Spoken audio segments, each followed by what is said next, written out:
Hello and welcome to ePLAN. My name's Jeff Kilburn. I'm the Managing Director for ePLAN USA. We're very pleased to have you visit our virtual booth here at the Automation Fair at Home, the first ever virtual Rockwell Automation Fair. Last year we were pleased to have the announcement that ePLAN had joined as a founding member Rockwell's Digital Partner Program. And this year we've lined up a lot of material to help you explore how ePLAN might help you with your automation needs. Some of this material is recorded, some of it's live, but all day, every day, we have people ready to answer questions via live chat or set up one-on-one meetings, however you would like to interface with us. I want to draw particular attention to some of the panel discussions we put together. That's with customers. Some of our customers you can hear directly from. Some of our partners that we've engaged with, including Rockwell and some of Rockwell's distribution channel partners that we're engaged with now, as well as a member of our cloud team where you can hear how we're approaching cloud solutions here at ePLAN.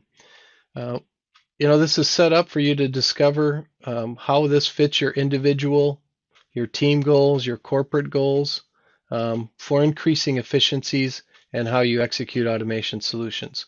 We believe we can deliver value to you, whether an initial concept, through the engineering, onto design build, even in the runtime maintenance.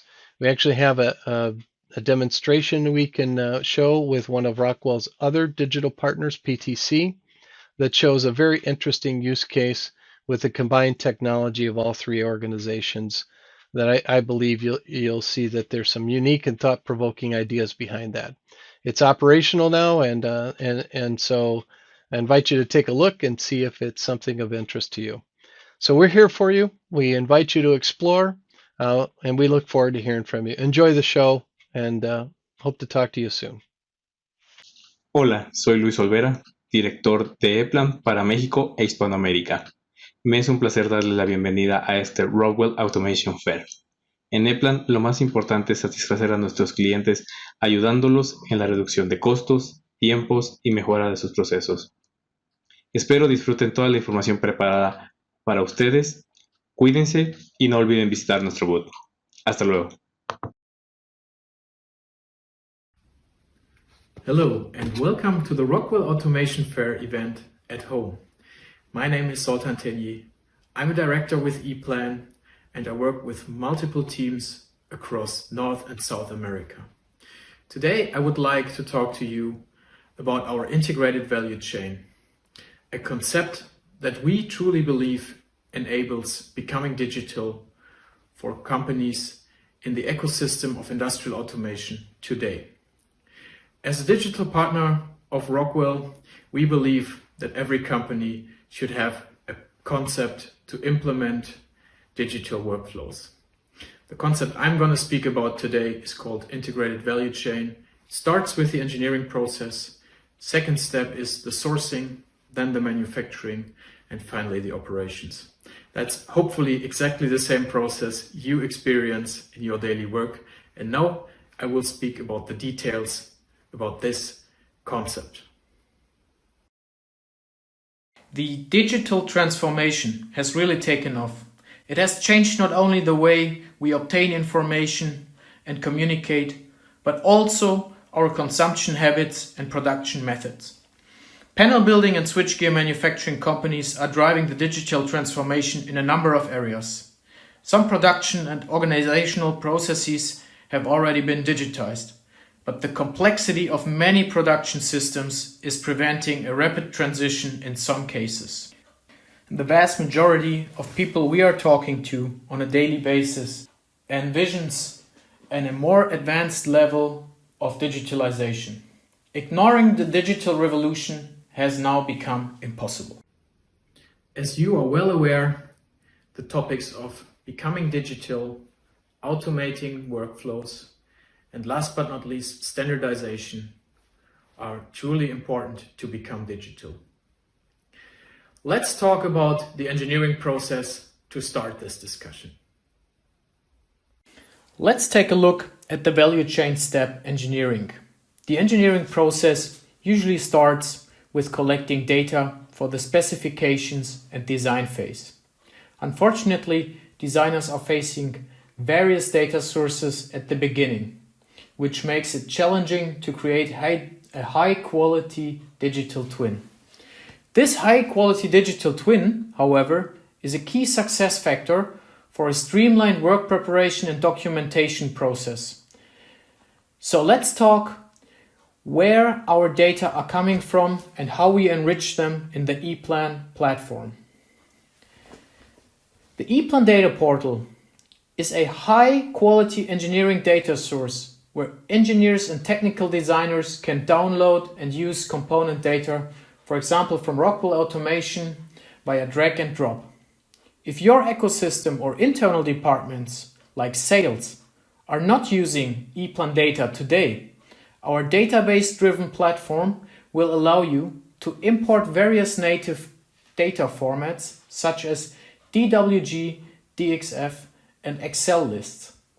Our R&D teams are currently working high speed on importing data from other tools with artificial intelligence technologies to make this process even faster and more convenient for our EPLAN ecosystem.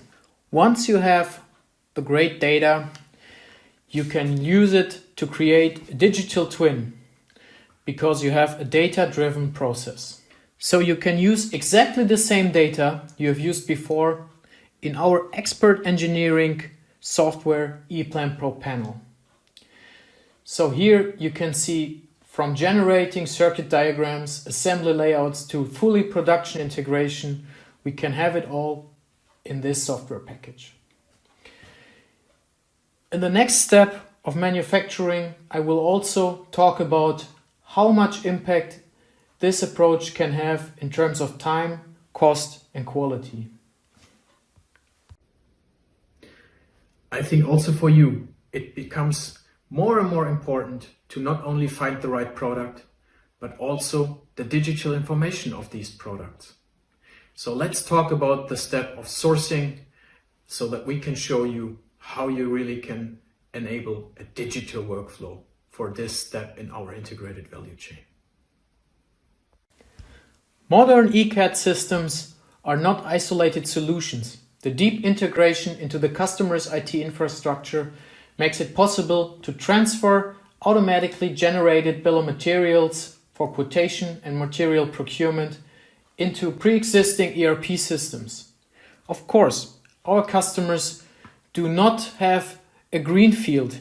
Everybody has already pre-existing ERP and PDM systems to maintain technical and economical data. So here our EPLAN portfolio offers an integration suite. This integration suite streamlines the process into your pre-existing ERP, PDM, and PLM systems. This enables more transparency in your product development process. Just imagine everybody in your ecosystem speaks the same language and shares the same information, always up to date and live available in the cloud. For companies in the ecosystem of industrial automation, the manufacturing process is where they spend most of the time and resources. So let's take a look into how we can streamline this process through our digital workflow. So as you can see here, we break down the manufacturing process into 7 sub-steps. And the good news is that EPLAN offers a proven concept that is backed up by a study conducted by a university in Germany that shows that we can decrease the manufacturing time in each and every step, totaling in a time reduction of up to 60% on the shop floor. We make this happen because, again, we use the same data from the previous work step of engineering. These high-quality data can directly be imported and used, for example, for CNC machines or to feed your people on the shop floor with a 100% digital-based wiring information. Our tool, Smart Wiring, enables this 100% digital workflow. It shows you from where to where your worker has to wire, what is the diameter, the size, the treatment of the ferrules. All this information you can have available on a tablet. If in case of revisions, of course, ePlan enables also a fully digital workflow. To monitor the performance of your team, feel free to use the Smart Wiring Operations Monitor. Now we have discussed the engineering, sourcing and manufacturing processes in a digital workflow. But what is the most important part for the end customer or the end user in the ecosystem of industrial automation? Of course, it is the operations. So let's take a look how we can help you to reduce downtime, have a predictable maintenance process, and truly become digital in the step of operations. Let's talk about the operations and how this has an impact on our integrated value chain. I spoke about producing millions of cars before, but also I don't want to exclude you if you're producing continuous goods, so if you're in the process automation world. What do you need today to enable a streamlined operations workflow? Of course, first and foremost, if you want to ramp up a machine, it's all about supplier management. And I know supplier management is one of the most time-consuming tasks if you work in operations.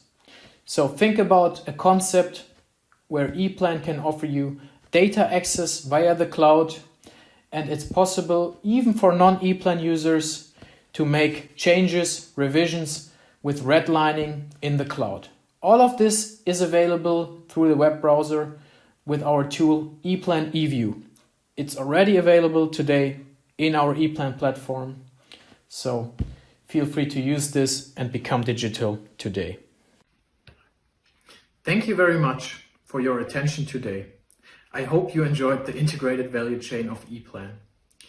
I would like to offer you, of course, today to reach out here to our staff on the booth with all the questions you might have. In addition to this, we are available on social media and you can reach my colleagues across the globe through our webpage. Feel also free to leave me a message on LinkedIn if you get a chance. We offer a concept to put the integrated value chain into action today in your business, regardless if you're a small, medium-sized system integrator, OEM, or panel builder, or if you're a large operator who produces millions of cars. We have a concept to assess your current as-is situation and provide you with a concept to become digital today in terms of engineering, sourcing, manufacturing, and operations. Thank you very much. Enjoy the rest of your day at the Rockwell Automation Fair event 2020 at home. Thank you.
So I'm Jeff Kilburn, ePlan Managing Director in the United States.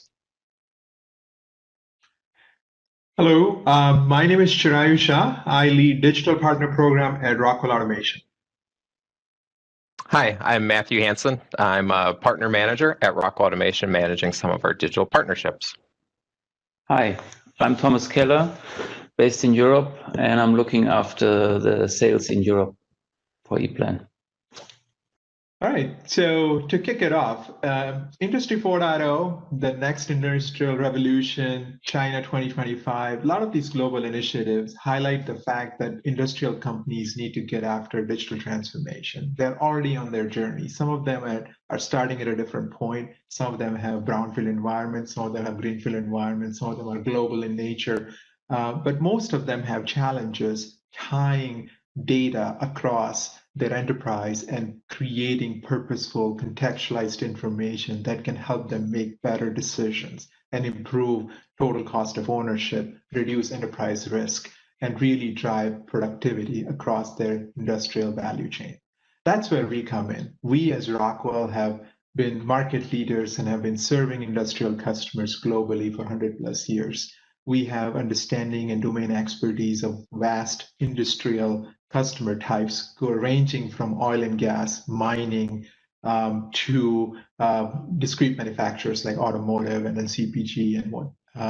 So again, ability to serve those customers across that industrial value chain using our expertise is really critical from supplier perspective. But we realize that this digital transformation journey is very, very complex, and it requires ecosystem of partners. And because of that, we are bringing the digital partner program, and this digital partner program is built around market leaders who are domain expert, who are leaders in their own space, who can work together with other companies and provide differentiated experience to our customers. We focus on co-innovation, where we can purposefully create products and solutions together with our partners that can help our customers get more when they use our products together. So truly drive that 1 + 1 = 3. And as we add more partners, really provide that industrial value or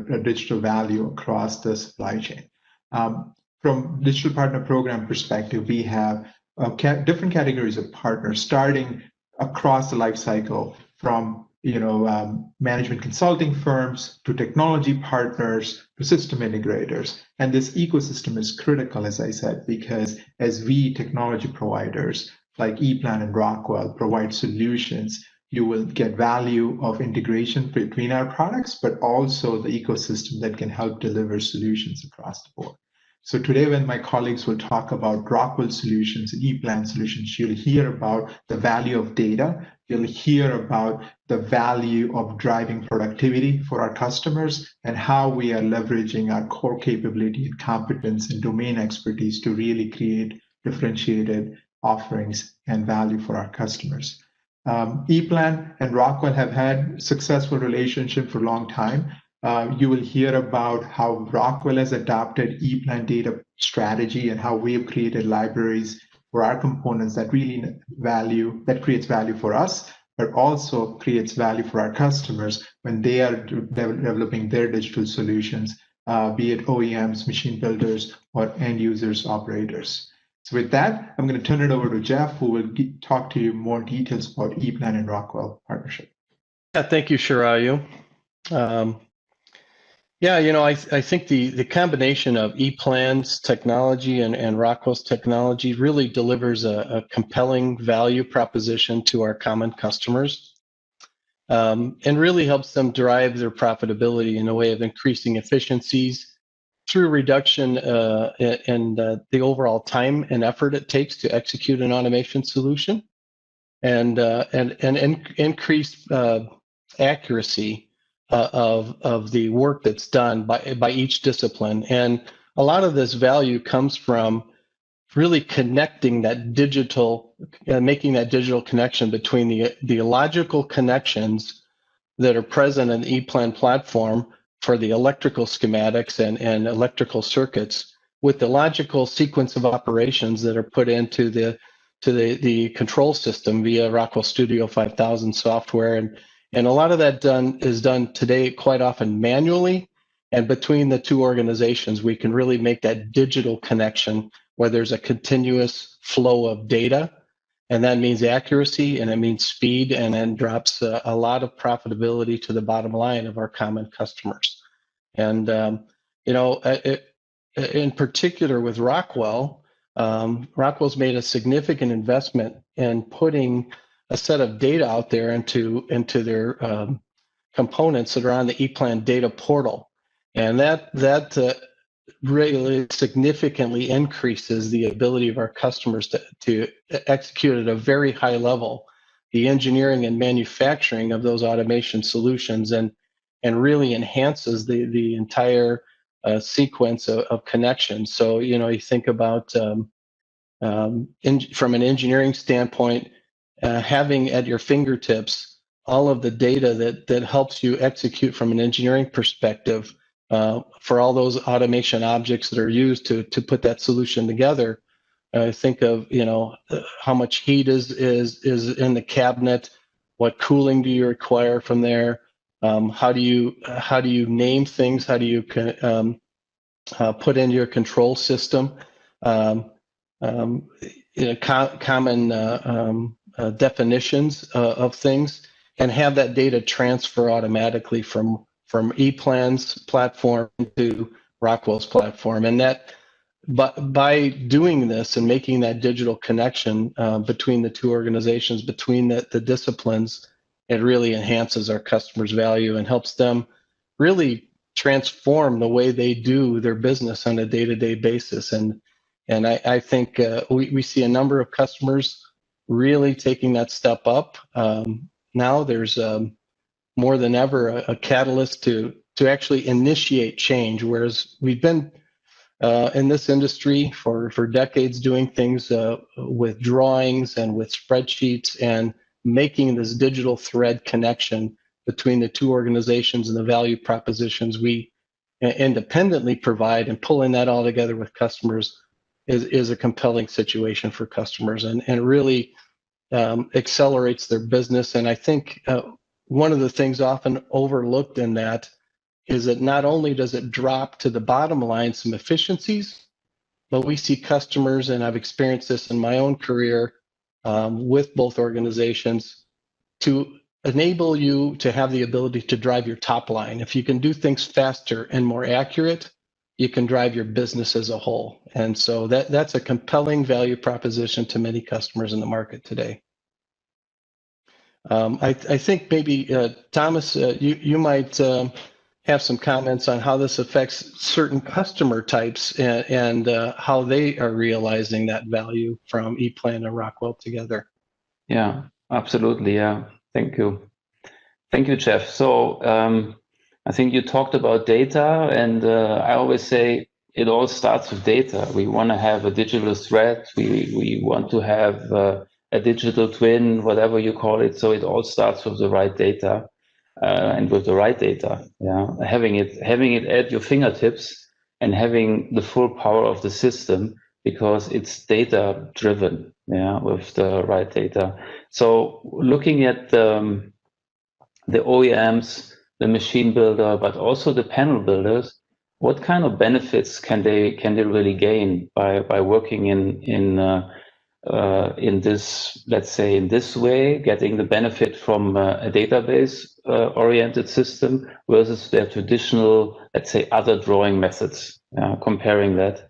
So first of all, for an OEM, the advantage is, of course, they often have existing designs, so they have proven designs. They can reuse these designs. It's almost like a template, so they can use a design that already works well, and they can reuse it, modify it, and that's definitely a great benefit working in this digital world, and with the high efficiency also. Keep that in mind, that by using this kind of database methods or database as a foundation, you also achieve a lot of efficiency. And then, of course, you mentioned also the top line, Jeff. I think in your as an OEM, as a machine builder, you have to deal with your customer. So you want to deal with your customer. You want to engage with your customer early in the design process. You want to be fast in that bidding process, and get your first draft, your result to the customer quickly, and then you also have iterations. And if you are completely digital and data driven, you can have these iterations much more quicker. You can look at different variants. You can convince the customer really with your customer with speed and quality, so that enhances your position in the market. Another topic, of course, is always what happens after. You have a bill of material, of course. Many bill of materials today are very manually from drawing packages, and the information flow within the company is somehow disrupted by being in a very manual process there in many cases. But by doing it almost automatic, this bill of material, you save time. You really can use in this whole process with your customer, and you have a much better collaboration with your customer, and also think about, again, these iterations we talked about. So the bill of material then changes automatically because it comes from the database. So that's a big advantage you have versus a more manual process. And we talked about documents you produce. We talked about the value chain for you as a customer when you an OEM or a machine builder, or you have the panel builder, the right documents. Yeah, how do you supply the right documents to these other departments? So the flow of information is a really critical part of this this whole engineering process we talk about here together with our customers. And from a European perspective, we really have a lot of examples where we have this kind of collaboration, exactly that the customers appreciate the connection of the Rockwell tools and the EPLAN tools directly in their software. So that's really going in a great way. So this partnership is really a key benefit for EPLAN, also from a European perspective. So Matt, maybe I pass the word to you. Yeah, sounds good, Thomas. Thank you. Yeah, and just to follow up a little bit on, what Shirayu opened with, we're building an ecosystem of best-in-class partners, right, to really augment what Rockwell Automation does, and really deliver, a unique set of capabilities to our customer base, right? And, one of the big things I think here is we're trying to help our customers really unlock their digital potential, right? So specifically with, some of these partners, we're really focusing in on, digital engineering, right, is the kind of topic of this conversation today. As Thomas said, it really comes down to the data, right? And we're really trying through that data, bring together the design of products, manufacturing processes, on your automation, right, across, the entire, industrial life cycle, right? So whether that's early in the design phases, in the build phases, across the operations or maintenance phases, right? We really want to, drive the use of that data across that entire life cycle. Through both Shirayu and Jeff and Thomas, we've talked about some of the benefits here, right? But at a high level, this can really help improve time to market, minimize downtime, and really add agility into the overall, life cycle process. Again, as Jeff and Thomas said, right, the EPLAN technologies really help enable customers to improve their efficiency, the accuracy of their electrical designs, ultimately into the automation systems as well, right? But it just doesn't stop there. Jeff and Thomas mentioned Studio 5000 and some of the workflows there, right? So again, starting with that data, right, into an electrical design, bringing that into the automation design, right? You're able to really drive efficiency by starting earlier in those design processes, right? In parallel with all of this, as mechanical design is moving on, that can be brought to life with, Rockwell Automation product called Emulate 3D, right? Ultimately, the automation design and that electrical design, that can come together through Emulate 3D to allow the validation of new lines, right, in a completely virtual manner. So you can imagine the value that this can bring to our customers, right? It can dramatically reduce, commissioning time. It can manage risk on programs, and ultimately it can help improve initial yield and initial quality of new lines and manufacturing assets that are just being brought online. So, this is really just the beginning of what's possible with an ecosystem approach, right? When we start to, layer on, Rockwell automation capabilities with the best-in-class capabilities that our partners bring, we really can help customers unlock their digital potential and do it better digitally. So as you heard from Jeff and Thomas and Matt, the value of industrial ecosystem, value of data, and how we can bring contextualized information across the value chain is really, really critical to customer success. And customers can really benefit both from top-line perspective, as Jeff said, as well as improving productivity, as Matt said. Think of different use cases around virtual commissioning to productivity across different departments within your organization. No longer we are into siloed, electrical department doesn't talk to automation department. We're really mechanical, electrical, all these engineering disciplines can really share information more proactively because we as vendors are building integration, bi-directional real-time integration so that you can share information and be productive as you use our capabilities together and truly allow our customers to use best of breed technologies and tools that you really love and admire and use those effectively. On the back end, we can connect those workflows through data models and information layers to really create the productivity that I'm talking about. So power of best of breed technologies, bring together with integrated solution and create value for you. That's what we are about. That's what we really are. That's when we call ourselves successful for our customers and create that differentiated experience. And I'll yield it back to my colleagues here and maybe have them summarize maybe a couple of key takeaways. Yeah, sure. I mean, I would just add that we talk about it from initial concept to commissioning, startup, and even into your runtime and maintenance. There's value all along that digital chain of industrial automation. And when we collaborate in these best of breed scenarios, we've got examples of workflows using some really cutting edge technologies with all of the partners in the digital partner program. And Matt mentioned Emulate 3D, but we've got workflows on the maintenance side that we have put into practice now with PTC as well, another part of the digital partner program from Rockwell. And all of that, allows every piece of we call it the ecosystem of industrial automation, from the end use application through the integrators and OEMs that build the machines and put it all together for them to a lot of those people build their own panels. Some of them use a separate organization, and to enable that digital thread through that entire ecosystem of customers with the partner program of Rockwell, I think really, to Matt's point, unlocks a lot of value for them.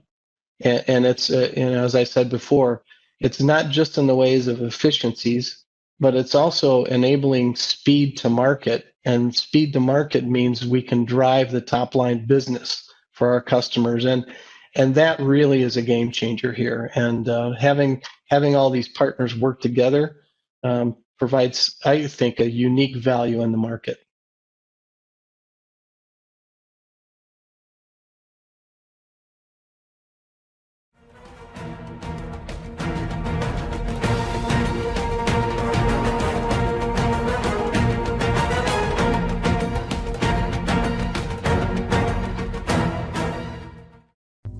Hi, I'm Christopher Aldrett, Writer-Director of the ePLAN Digital Journey. I hope you're enjoying Rockwell Automation Fair at Home. Today we're rerunning episode 4, now about the PLCs. In case you missed it back in July, this is the one where our hero goes from IAB, or Integrated Architecture Builder, to ePLAN, to Studio 5000, and then back again. After you watch the clip, we're going to be here in chat live, so feel free to post any questions that you might have, and we'll answer you right away. Thank you for joining us, and now on with the show.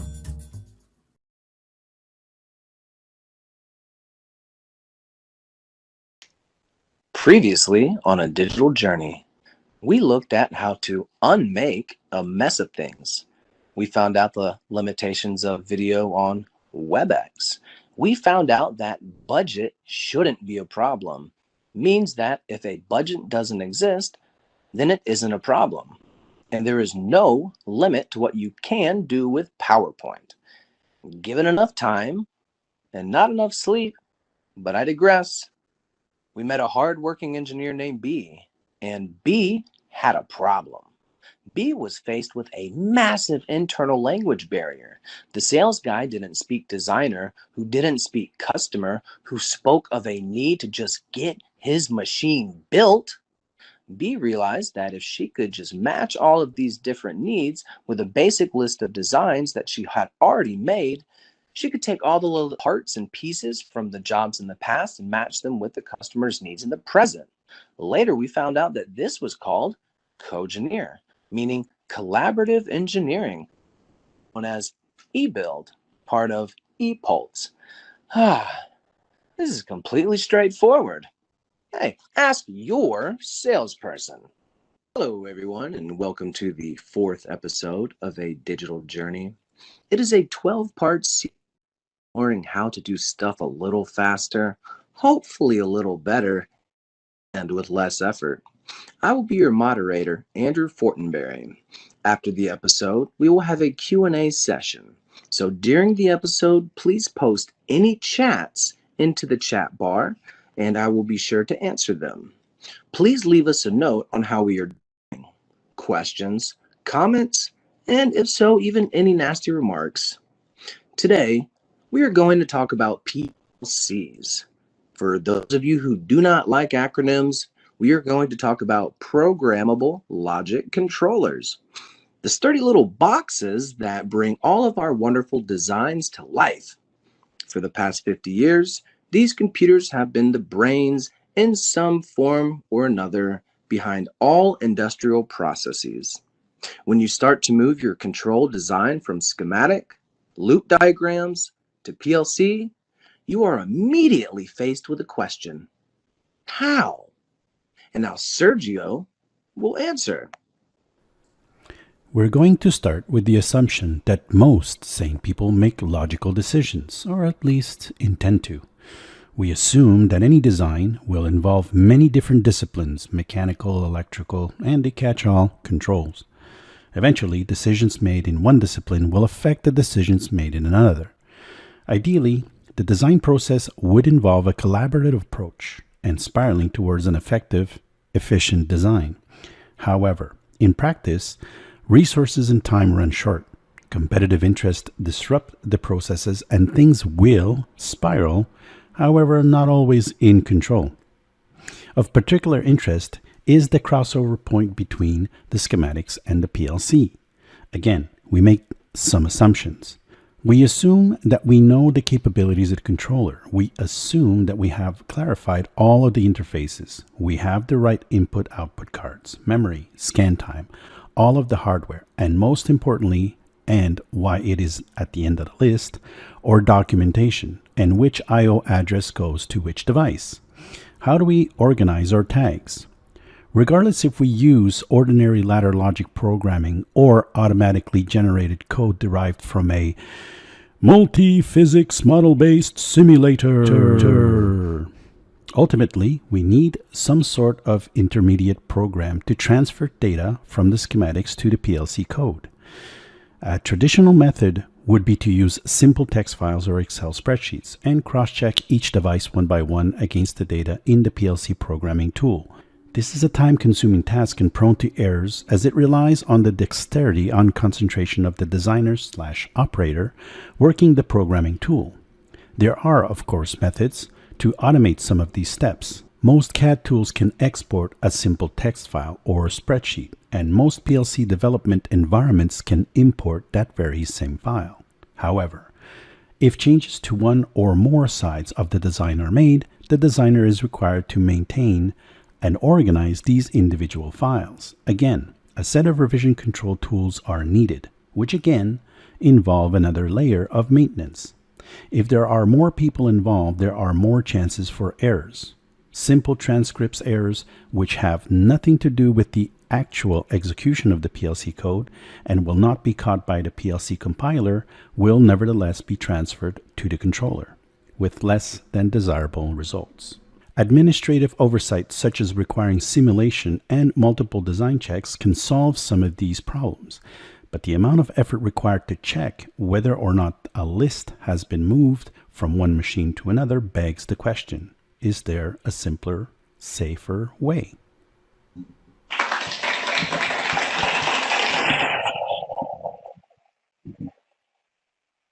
Thank you. Thank you, everyone. Too kind, too kind. Be sure to tip your waitress at the end. Hopefully you enjoy that as much as we enjoy doing them and putting these together for you guys in a more comprehensive way, probably, maybe not. But anyway, so the software demo at hand. What are we talking about? PLC. So let's dive right into it.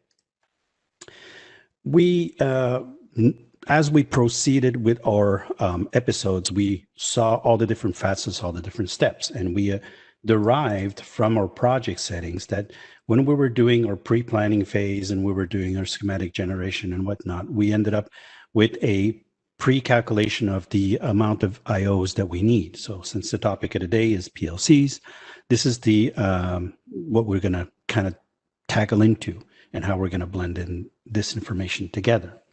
So, of course, knowing full well how we proceed into all our different facets of our engineering processes, we know we have certain schematics assigned to our pre-planning objects. And as we saw in previous episodes, we can insert these. And as we are inserting these different objects into our schematic environment, information is being produced. Now, obviously, the benefits of all this is that ease of functionality and also the fact that we can also benefit from a drag and drop and ease of use tools. Now, of course, as we're using and building up our schematics, we're putting PLC information inside the schematics. And that PLC information will be found inside our navigator, depending on the IO.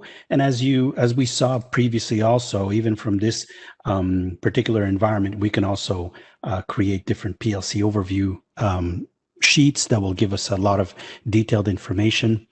And what we're going to be end up doing is we'll basically start to use other tools to be able to merge that. So just as we saw in the animation previously, we want to try to avoid that separation between two disciplines.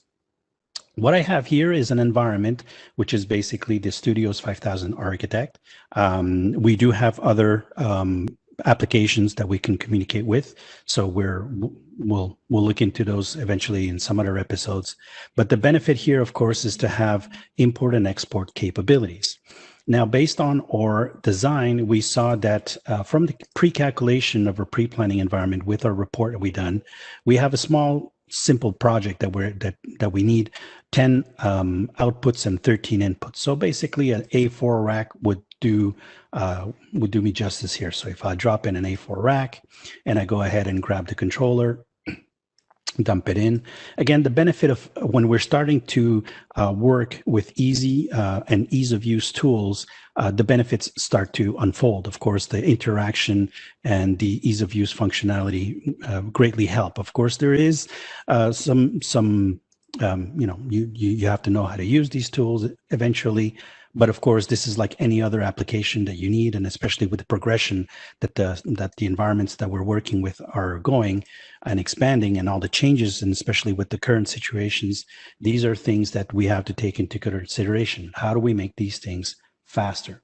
So having that done, having this information integrated in my environment, what I'm going to do is I'm going to choose the export functionality, and from here I'll be able to export my my PLC file. So I can create a new one just so, in case we have those people that say it's pre-cut. So let me do an RAF demo July. That'll be my file. And of course it's exported. And as you notice, what I exported is an AML file. We discussed the AML in our podcast, so be sure to tag along, follow us on the podcast channel, and you'll be able to benefit from all the cool information that's out there. So AML, being the weapon of choice, of course, has a lot of capabilities.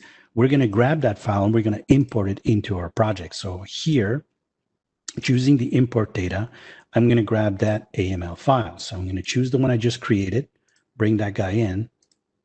And basically what the system will do is it brought 4 devices, 1 CPU, and I'm good to go. So these devices are here, but they're generic. They're not necessarily correlated with my design.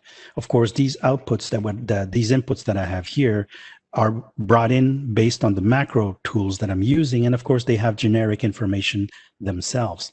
So here we have pin 111 and so on and so forth. So there's no real correlation. I'm going to grab that information and blend those two together. So grabbing the file or the information that was brought in from the PLC tool, and I'm just going to blend that in. So to do so, I'm going to grab here a little filter to start with my inputs first, grab all my inputs, and I'm going to choose here PLCs, and I'm going to say use connection point blockwise. And from here, what I'm going to do is I'm going to assign it to my digital IO card. And I know I need 13 pins or 13 points. So I'm going to say 8 here, 1, 2, 3, 5. So that's going to be my 13. They line up. And now you'll notice that my connection points and all the data that was exported out or brought into my EPLAN tool will now inherit the information that I had in my pre-planning environment. So as soon as I hit OK, now you'll see pin 1, 2, 3, and I have all the information and description all aligned. I can proceed now to do the outputs. So very simple steps. The benefit here, again, is the capabilities of having a tool that can give you an ease of use workflow, regardless of the fact that maybe back in the day you used to do things a certain way. That's 5, 6, 7, 8, 9, 10. Yes, I had to use my fingers when I was in school counting and doing math. But yeah, basically having these tools that will, once you grasp your head around the concepts, will give you great benefit in the long run. So having that done and integrated all my information, if I go here to my rack-oriented view, I have here my my project, my station, my rack, and all the different tools and hardware. And here, basically, I have some information that correlates in with it. The idea, again, is the principle of being able to have these two tools interact with each other. So it's not a direct communication per se, if you will, but the idea really is the concept of being able to grab this information and being able to manipulate it in 2 instances by means of import and export, as opposed to use a third party or a script or an Excel spreadsheet with macros and things. All these tools are great. They all work. There's nothing wrong with any of them. It's just that there are certain benefits. Once you have your concept wrapped around, you can do these kind of things. So hopefully this kind of enlightens you into this topic.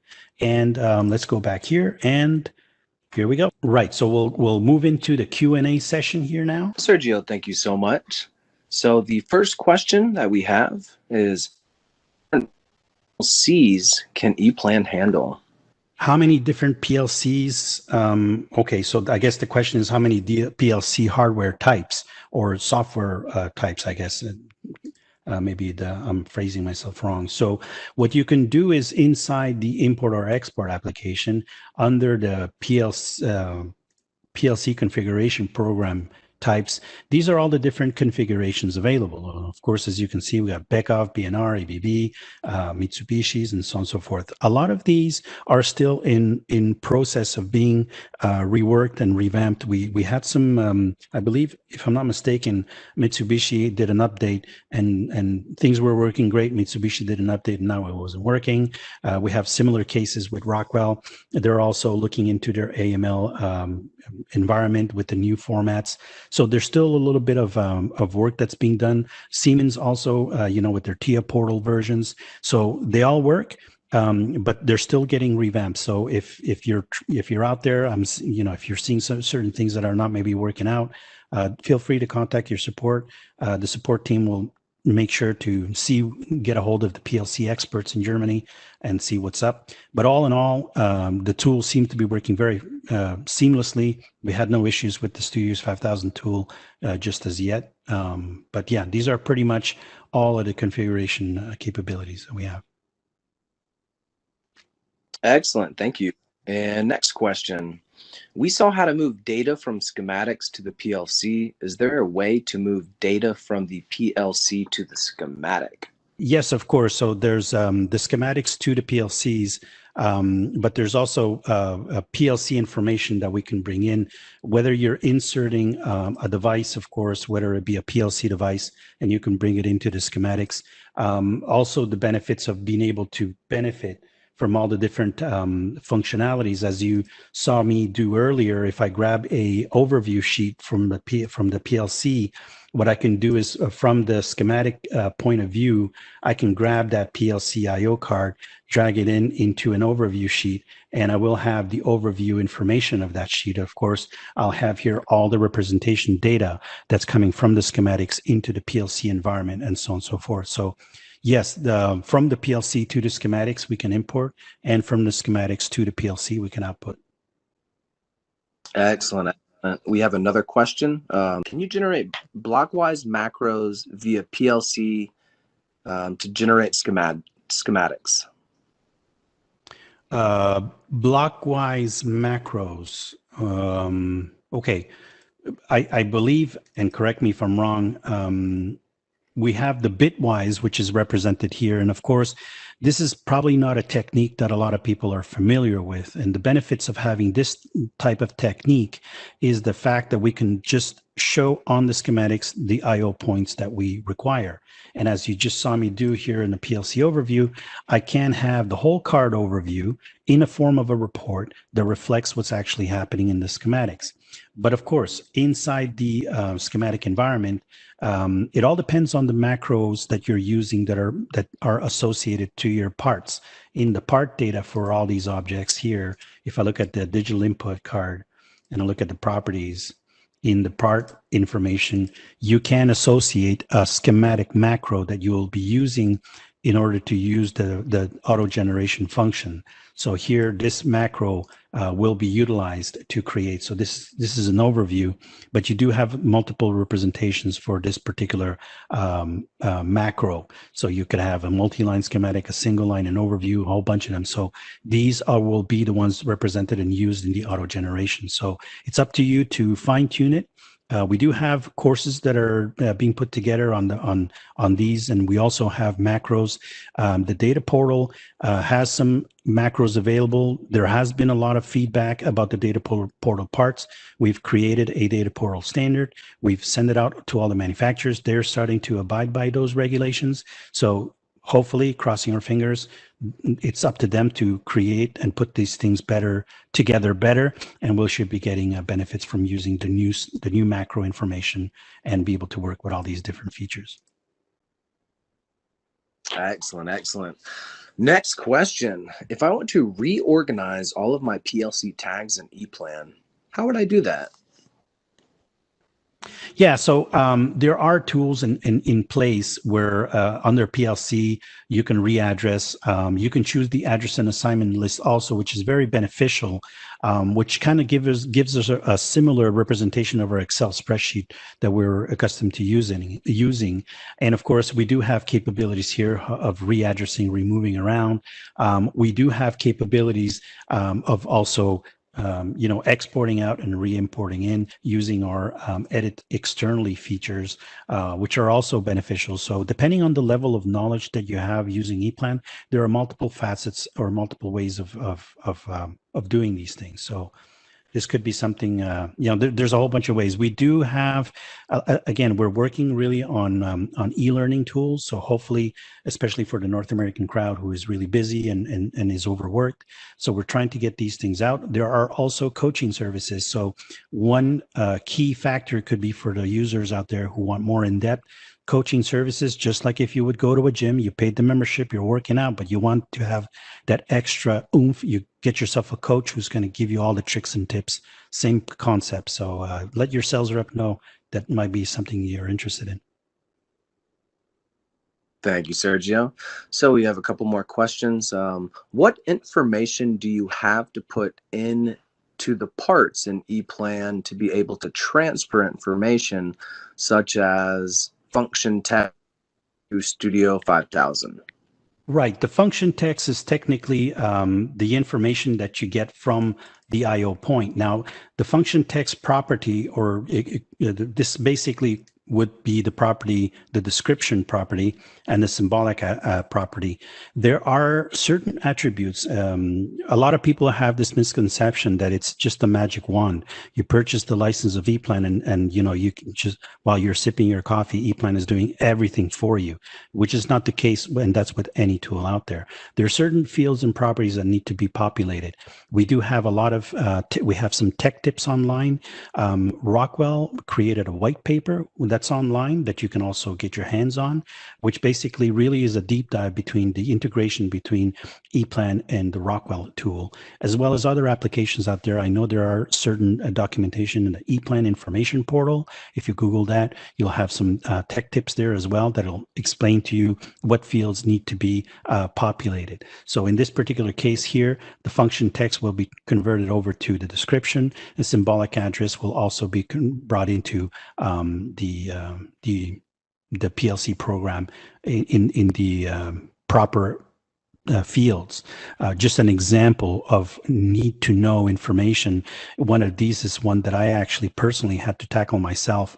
The symbolic address cannot take any spaces. So in the transfer of data from ePlan to, and apparently it's with other tools that I found out, there's no spaces available. So when you use an underscore, it gives you that effect.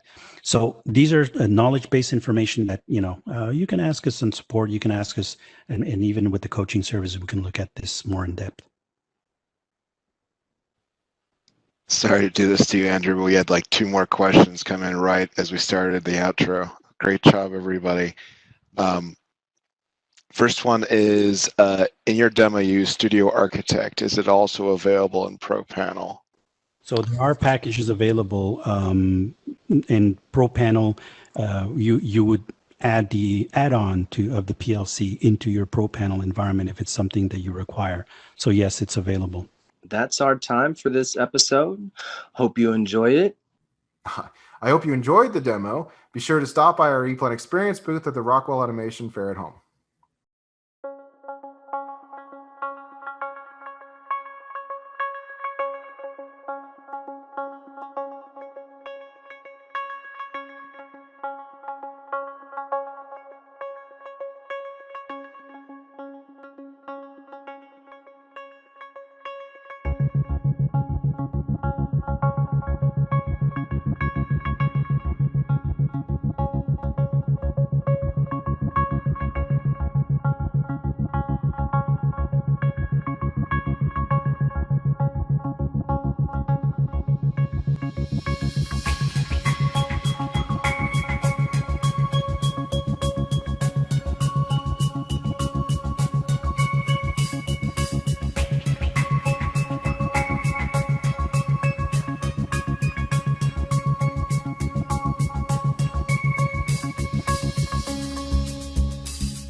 Engineering is going through a real revolution.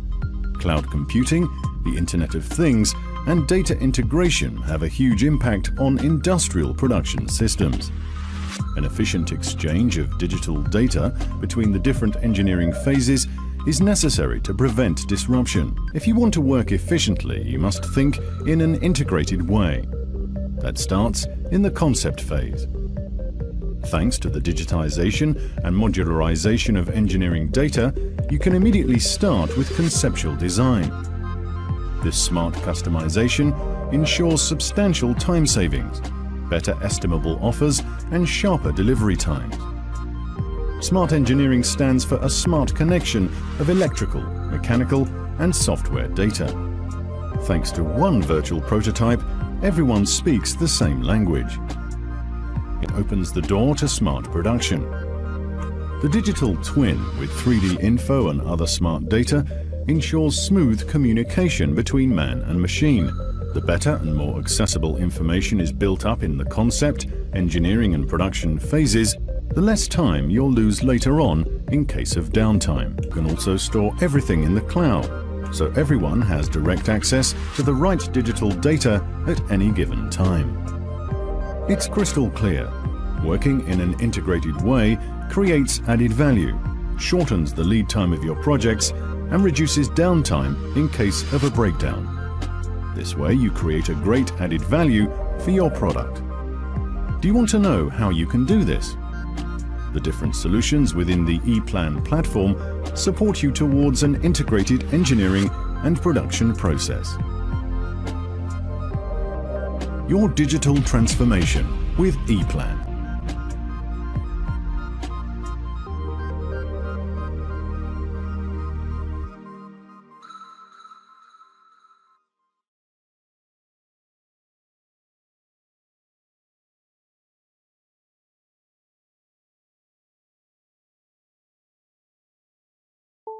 Digital data has become a primary focus for product development and production, with manual and automated processes of panel building.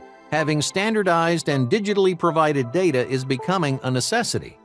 User errors are expensive, and implementing the correct set of wiring can be tedious and oftentimes daunting. With the help of virtual prototyping, access to creating a digital footprint of wiring is now possible.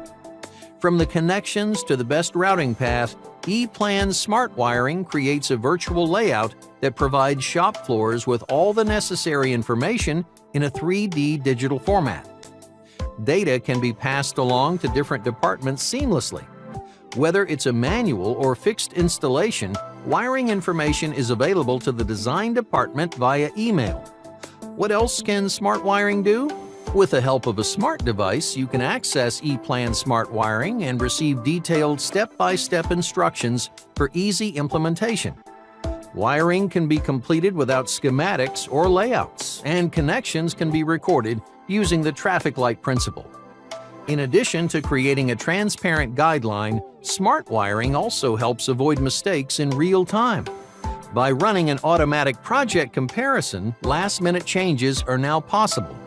Using ePlan Pro Panel, Smart Wiring and eView will give you a 45% time savings in wire preparation and project completion. To learn more about how to save on cost and time through automation, visit us at info.eplanusa.com/wiring 4.0.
Thank you so much for joining our ePlan Live channel here at the Rockwell Automation Fair at Home. We hope you're enjoying your day. Today, our conversation is focused around being partners in success. So today we have our guest, who is Jeff Kilburn, Managing Director from ePlan, Özlem Bieber, who is Account Manager at ePlan, and Jim Armstrong, who is the Automation Manager at Revere Electric. Revere Electric is a powerhouse distributor and partners of Rockwell Automation. So with that said, I'm going to go ahead and hand it over to the team to let them introduce themselves and get started. Thank you. I'm Jim Armstrong, Automation Manager at Revere Electric. Yeah, Jeff Kilburn here, ePlan Managing Director, ePlan USA. And I'm Özlem Bieber, Account Manager at ePlan USA. And I'll get us started here, and I'll start with you, Jim. ePlan and Revere Electric has been partners for the better part of the year, and Revere Electric is actually ePlan's one of first channel partners. And so can you, for our audience, can you give us an introduction to Revere Electric and its mission? Yeah, thanks, Özlem. Revere Electric is a fourth generation family-owned business, a distributor, electrical distributor with 10 locations. We serve Northern Illinois, primarily northeastern Illinois, Northwest Indiana, South Central Wisconsin, so kind of the Chicagoland, Milwaukee markets. We have a broad line of manufacturers, 300 plus manufacturing lines that we carry. One of our premier lines, and Debbie mentioned it at the core of the intro, is we're a Rockwell authorized Rockwell Automation distributor. How we differentiate ourselves in the market is we're a solution-centric provider. You know, being that we're not a Rockwell distributor, automation is at our core, correct? But we also provide solutions on inventory management, motion control, safety, connected enterprise, green, and switchgear and lighting. So pretty broad base. And we serve a real mix of customers, OEMs, system integrators, and end users. Our mission at the end of the day is to deliver innovative, industry-leading, customer-centric solutions, really with our products and services to the industrial automation and electrical construction market. And we're excited to be a partner with ePlan because our partnership with ePlan, when you look at what I just said and how it fits into our value proposition to our customers, we're excited about that. And you're right, we've had a very exciting 6 months kicking it off last spring, right? So very excited. Absolutely, it's been a great ride for sure. And Jeff, I know you had a prior relationship with Revere Electric before coming to ePlan during your 25-year successful tenure at Rockwell Automation. Can you tell us a little bit about what was your strategy for approaching to Revere Electric to become our channel partner, and why did you think that the two companies made a great match? Yeah, well, I've known many of the great leaders at Revere Electric and for a long time, for virtually my entire career at Rockwell. And even in my time with sales, I got even tighter with them because I supported the state of Wisconsin and really got to know the organization as a whole. And so I had this, obviously this, pretty good impression of a highly valuable partner in the market. You know, Revere is a premier organization. I think the whole market recognizes that. And certainly with ePlan becoming one of the founding members of Rockwell's digital partner program, it really made a lot of sense to have a common partner in the market like Revere Electric. And having a relationship with a lot of their leaders just made a natural place to start. And so we started talking with the team, I guess it was a year ago last summer. And as we started having the dialogue about the value that ePlan provides to the customers in the automation market, and what Revere was trying to do and has been doing for a long time in the way of, virtually the support is unparalleled. It's virtually 24/7, 365, and they're a trusted partner of many customers in the market, and they're a market leading organization. I'd say a market making organization, and so for all of those reasons, it made sense strategically to discuss this with them. And as we went about that, one of the things that became evident very quickly was, and Jim can comment on this, I'm sure, is that Revere was already on the path of helping their customers figure out how to do this digital transformation. It's an overused term, yeah, we all know that, but it's a fairly accurate state of the market. And there are a lot of customers are, we're seeing them recognize the value of ePlan every day. But we just felt that with a partner like Revere, we could accelerate that effort. And with their relationships as a trusted partner in so many companies and their markets, that it was kind of a match made in heaven. And yeah, we signed the documents just as COVID hit, so lucky have it as it is. But I think it's still been a good start for us, and we're looking forward to the future. And I think for me, another piece of it was too just the whole, like I said, the Rockwell Digital Partner Program. But knowing the value, Rockwell's made a huge investment in their data sets within ePlan on ePlan Data Portal, and having a partner in Revere that can take the power of ePlan, the power of the Rockwell data set, the value we can provide, and pulling it all together for a customer. And with their expertise and what they deliver in the automation space, with all their knowledge about Rockwell and how they help customers in the market, it just made sense. Yeah.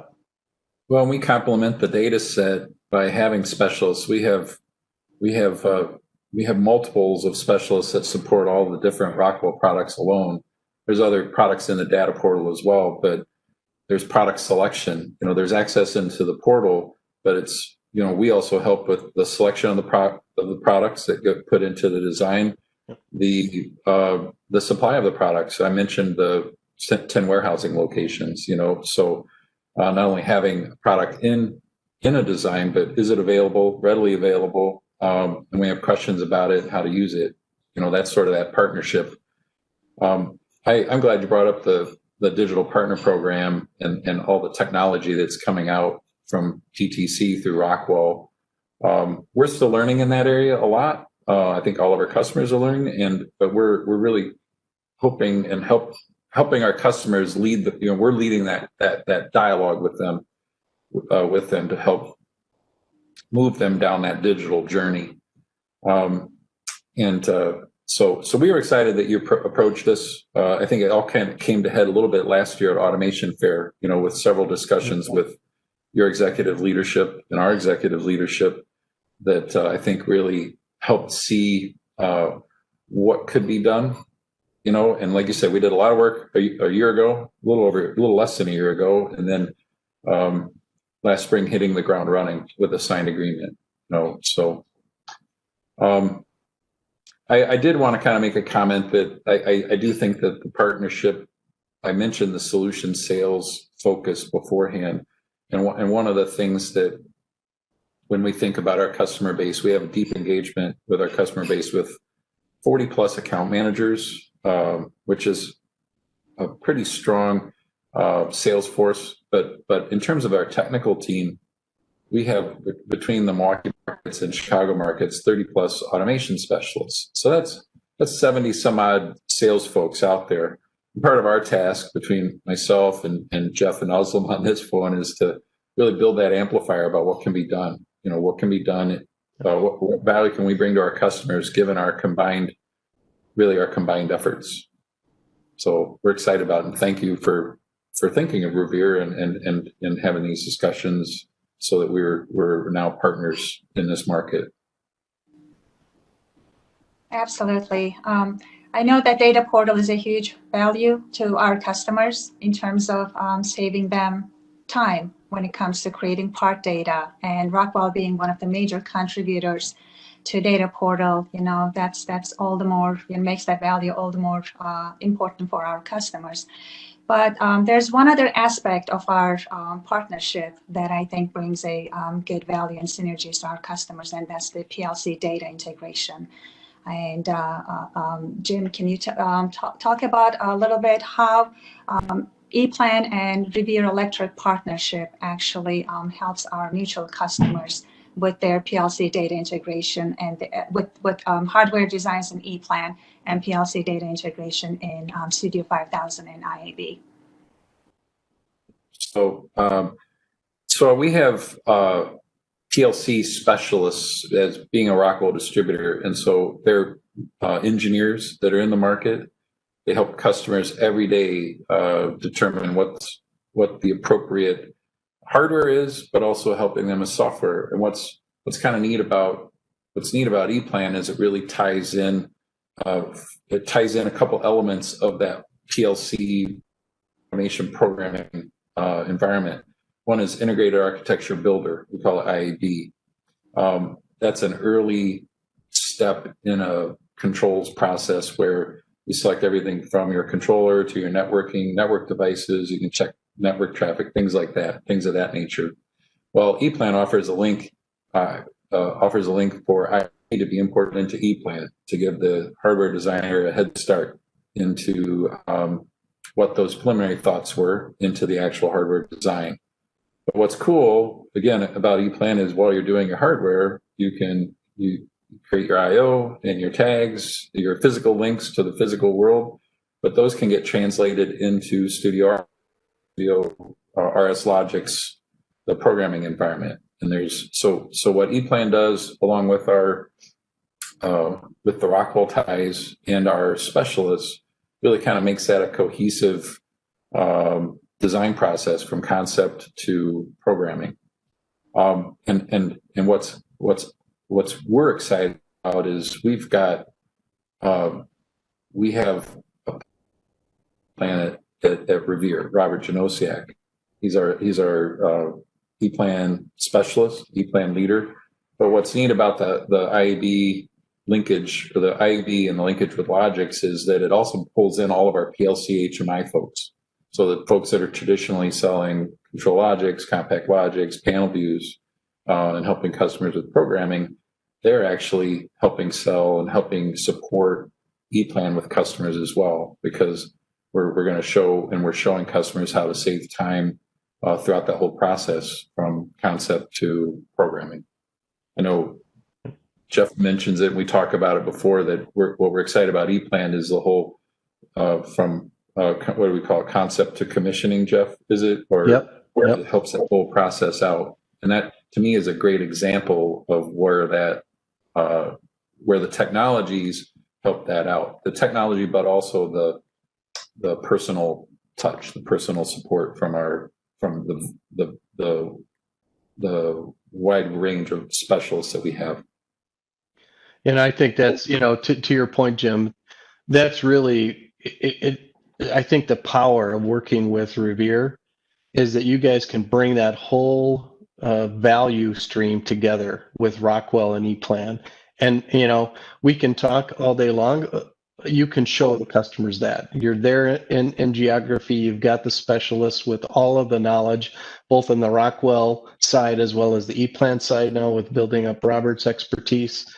And you can really expand that reach to help the customers, from like you said, that initial concept to commissioning, even into a maintenance, and we've shown that, but you guys can really make it, I guess, jump off the page with the customer. That they can comprehend what we're talking about now, and it really expands, I think. And this was the interesting part when we approached you guys. It was interesting to see that you were already trying to do that, to reach earlier with the customers. You talked about selection, but there's this whole area of engineering of the design before it gets down to part selection that ePlan can provide a lot of value. And now you guys can help the customers realize that. And, Rockwell calls it the digital thread. And I think there's value in that, because today, and for the last, I don't know how many decades I've been in this business, a long time, as have you, Jim, been doing this for a while. And, customers are using various tools, but there's often opportunities where you have to either translate it via it's, from the electrical design to the PLC design or back and forth, and keeping those in sync, even if you're the same person, is a real challenge. And having that connection between ePlan and Studio 5000 or ePlan and IAB on the planning side, we're able to make that bidirectional and adds tremendous value to customers that they don't have to worry is the PLC in sync with the electrical schematic design and vice versa. And I think you guys, again, you bring it all together for a customer and help them realize the value that we talk about every day here at ePlan. Yeah, For that's sure. for sure. Because one of the comments that I frequently get from our customers is that, needless to say, the PLC code, right, the programming gets updated on the factory floor first, but then updating the hardware designs kind of fall on the wayside, right? So even after installation and post-installation, this is a way for companies to synchronize their, again, hardware designs in ePlan and PLC programming in Studio 5000. Right. For sure. I mean, we could go on for an hour about all the other features, but I think that really hits home in terms of resonating about the features functionality within ePlan, but that tie into the whole system. That the system is bigger. So good. It's good, and we're excited about pushing the envelope there even further, and really helping folks that are using ePlan today to understand and gain that value. But also customers that aren't using ePlan to make them aware of benefits that they can gain by moving to ePlan. Yeah. So ever since ePlan became an Encompass partner with Rockwell Automation back in 2008, this is the first year the Automation Fair is being held virtually. So it speaks to the times that we're operating in, right? A lot of companies, due to the pandemic, had to reevaluate every aspect of their business, how they're conducting their business, and find ways to, especially in our industry, find ways to cut time and cost in engineering design and panel build. Stay connected with their collaborators and all the stakeholders, and also continue to get vendor support when they need it and where they need it. So I know, Jeff, we had to pivot very quickly, didn't we, to adjust? Yes, we did. Yeah, Özlem, it really, as we all know, it changed all of our personal lives as well as our business lives, and we're still fighting our way through this change. But as time's gone on, at first it was a kind of a very, it was an extremely reactionary mode. And just as an example here at ePlan, we had to pivot from, in classroom training, and that's all we did, in classroom training and consulting with our customers, either at on their premises or at one of our locations, to completely virtual environment. So our virtual instructor-led training has been extremely successful.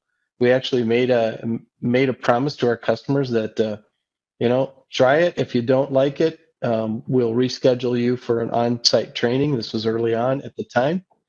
And virtually nobody's taken advantage of that. Even as some of the restrictions lessened a little bit over time, everyone is very excited. And in fact, the feedback's been, we got really a lot out of this training, maybe more than an in-person, because it felt more one-on-one, more, it was faster to execute the training. So we didn't have to organize everyone getting to one location.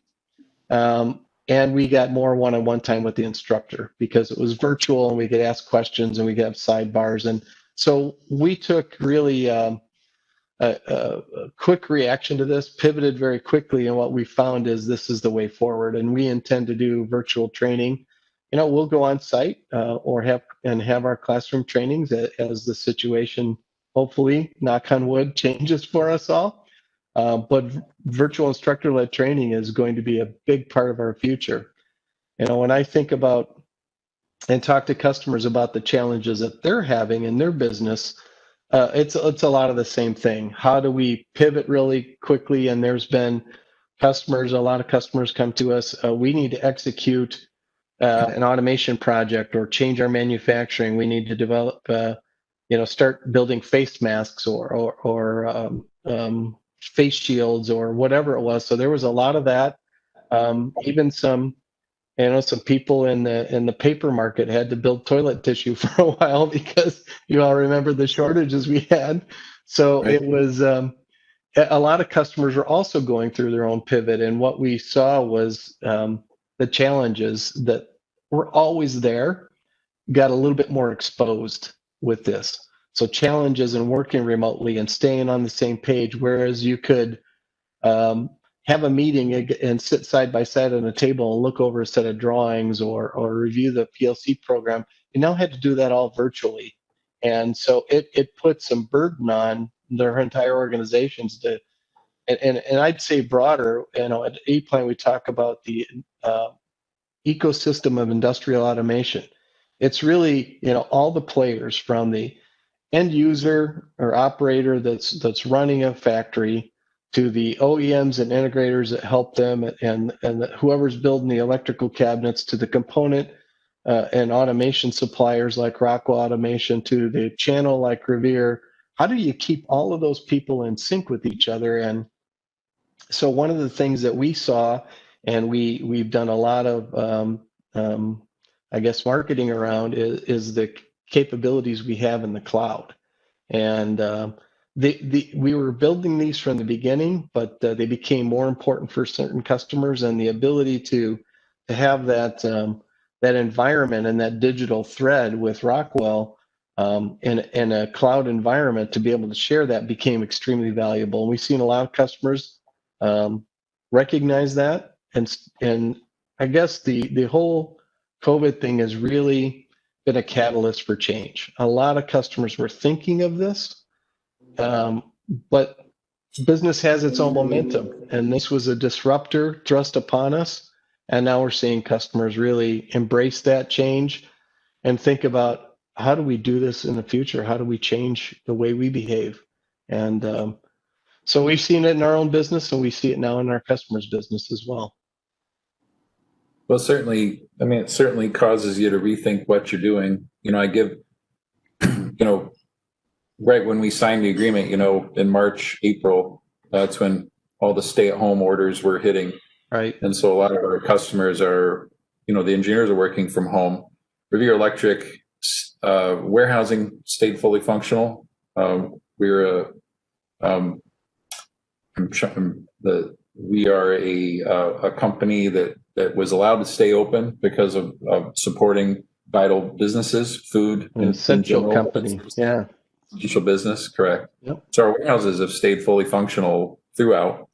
But other than that, everybody went remote, which put a lot of pressure on, like you said, the digital connectivity, Teams, and things like that. And so, but what I found exciting was when it came to sharing ePlan's capabilities with customers. Özlem and I did a lot of Teams meetings with customers, and we were able to pull in resources from Michigan and from other locations that in some ways we've had more brain power at our customer meetings than us, than maybe traditionally, right?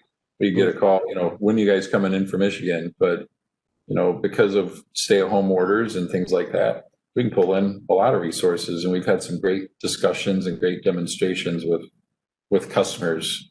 So that's a positive, right? The hard part is, and it has been a challenge, that when you're sitting across the table from somebody, you can see body language, and you can see, so there is a change that way. But like you said, moving forward, it'll probably be a nice mixture. I think nice mixture of in-person, but also people are more open to digital types of meetings, Teams and WebEx.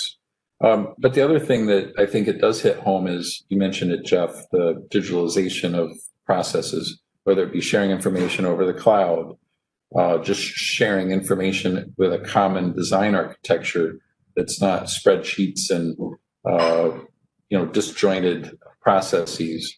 Being able to share a design digitally, becomes seamless when an engineers and panel manufacturers in different locations. So that part's been good, and I think our we're positioned well to have those discussions with customers, that this is an advantage for using ePlan and partnering with ePlan and Revere to as you mentioned at your engineering design ecosystem. So that's right. Yeah. Well said. So as we're about to wrap up here, one of the things that I wanted to talk about is the current trends in the automation industry, and I was wondering what you guys are seeing in terms of what trends you're seeing out there, and our mutual customers should be paying attention to. Jeff, you want to start us? Yeah, I mean, the trends are. I kind of mentioned it before. There is a trend, and it toward the cloud. Certainly, there's a lot of customers that have a different viewpoint on that.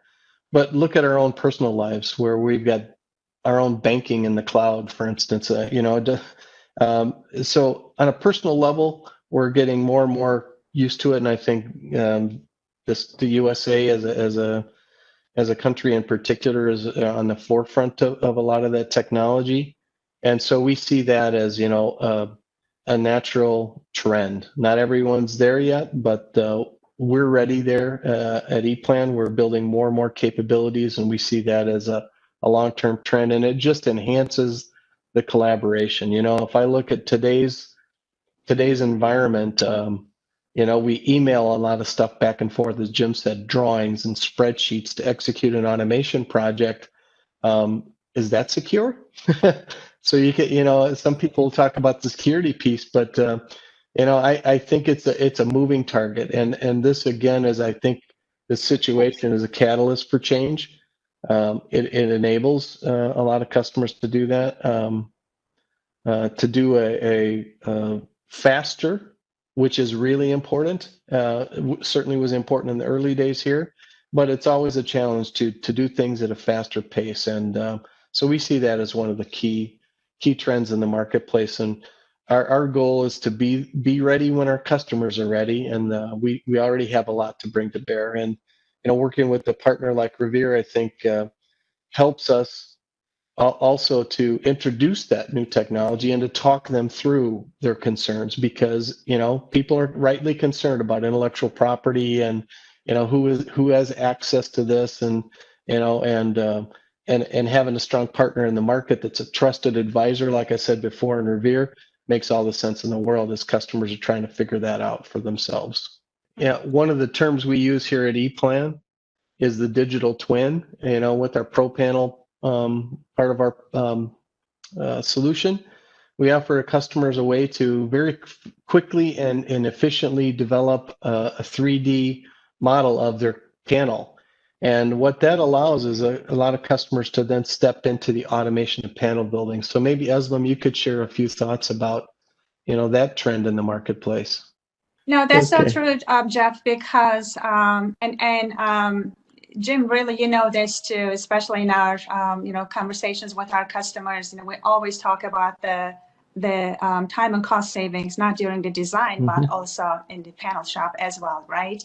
And digital twin is a way for companies to really virtually validate the enclosure that they're going to build before they actually build it, right? Make sure that all the spacing issues are taken into consideration. The doors will close. They'll see exactly how everything fits, but that's not where they really they need to stop. There's so valuable information captured both in the schematics and also the enclosure, the 3D enclosure layout that they can now use in production of that enclosure. So two of the ways that they can do is, and we're seeing many companies really considering, and quite a few of them actually have gone in this way, is to automate the enclosure modification, because when they're using ePlan, they can actually capture that drilling data in their 3D enclosure layout. And then this data can be exported out and then imported into a CNC machine, laser jet cutting machine or water cutting machine. And then so that information, once it's important to import it into these equipment, then the enclosures can be modified automatically in these equipment. So that's a lot of time and cost savings as opposed to doing things manually. And speaking of using manual methods when building enclosures, and I see this all the time when I walk into panel shops, that many companies are using all manual methods to fabricate their wires, right? Cut, strip, crimp, label, measure the lengths, and they don't really need to do that. They don't even need to look at the schematics to capture all that information. It all can be printed out for them in a report format, but for more automated processes, they can actually export all this information, wire fabrication information, out of EPLAN into their wire fabrication equipment. And so they don't have to manually enter this information, and certainly don't have to look through schematics. So these are, I think, the couple of trends that we're seeing, and panel builders really should look into more about it and consider to stay competitive, and in terms of saving time and cost on the panel shop. That's right on the money, Aslam. I think, when I looked at panel building while I was inside Rockwell and now talking to all these customers, the numbers you'll see is that wiring, it represents about 60% of the cost of putting together an electrical panel. And so it's significant. And what you just described, I think, you can talk about a digital twin as a trend, but what's the value to the customer? And I think you pretty much nailed it. And they see that. And I think, Jim, you've seen that now that you've been interfacing with us together with the customers, that they see high value in this panel operations. Yeah. And we're getting more and more requests for our panel modifications. We have in our warehouse in our facility in the Milwaukee area, we have a Steinauer machine that allows somebody to send us panel modification information. And our usages, we're seeing that go up. Mm-hmm. So seeing activity there. So good points, Osman. We talked about one of them just before, the whole remoteness. So that's probably as big a trend that was maybe forced upon us, Right. The one I guess one I would highlight that we're seeing is, and I call it panel build strategies, however you want to phrase it. I think the way that a OEM or a machine builder maybe used to do machines, they would probably focus to do it all in-house, right? They do their design and their panel builds. And I think that we're seeing panel build strategies evolve, change. People are buying fully assembled panels from a panel shop. People are still doing it in-house. People are doing a combination. Revere is heavily engaged in that whole panel build strategy, panel build, how to go from, again, concept to commissioning. We offer panel modification services.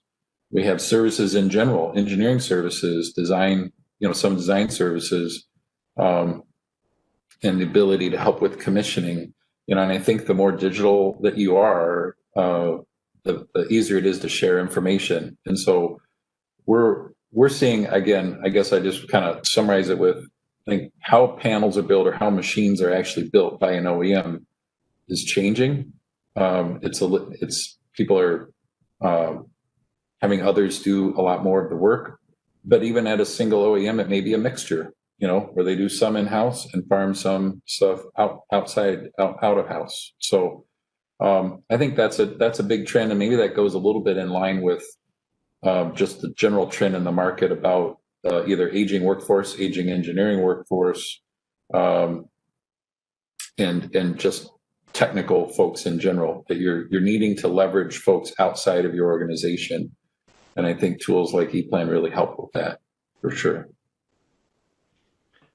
Absolutely. All right. Well, thank you guys so much for having this great conversation. Thank you, everybody, for joining us today at ePlan Live. If you have any questions, you can absolutely go to either of our booths at the Rockwell Automation Fair at home, the ePlan booth, or the Revere Electric booth, and we'll be happy to answer any questions that you have. Thanks for joining us, and stay tuned for the next one. Thank you. Thanks, everybody. Thank you.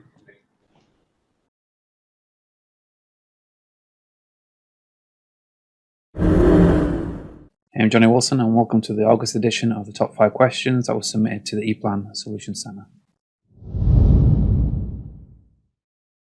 How can I draw a structure box with a recess?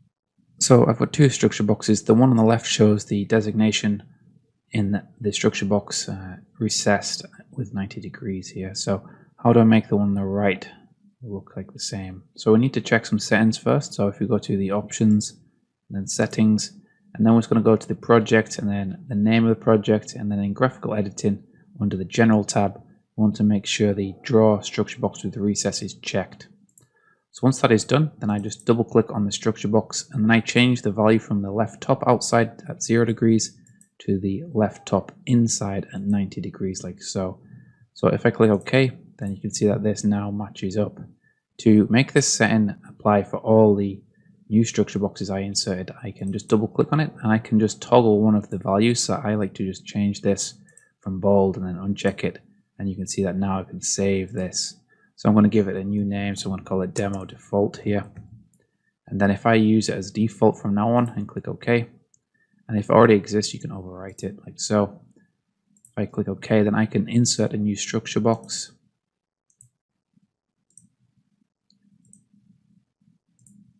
I'm just going to give it the same name, so I'm going to call it Skid and click OK. So you can now see that this one inserts like the other ones do. How can I create a macro project?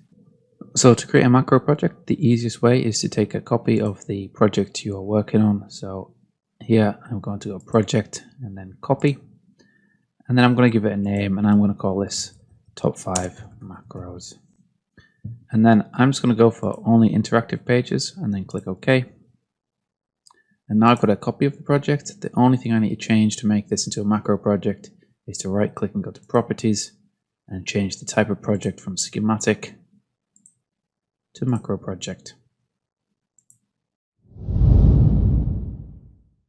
When I insert an accessory in Pro Panel, how do I change the orientation?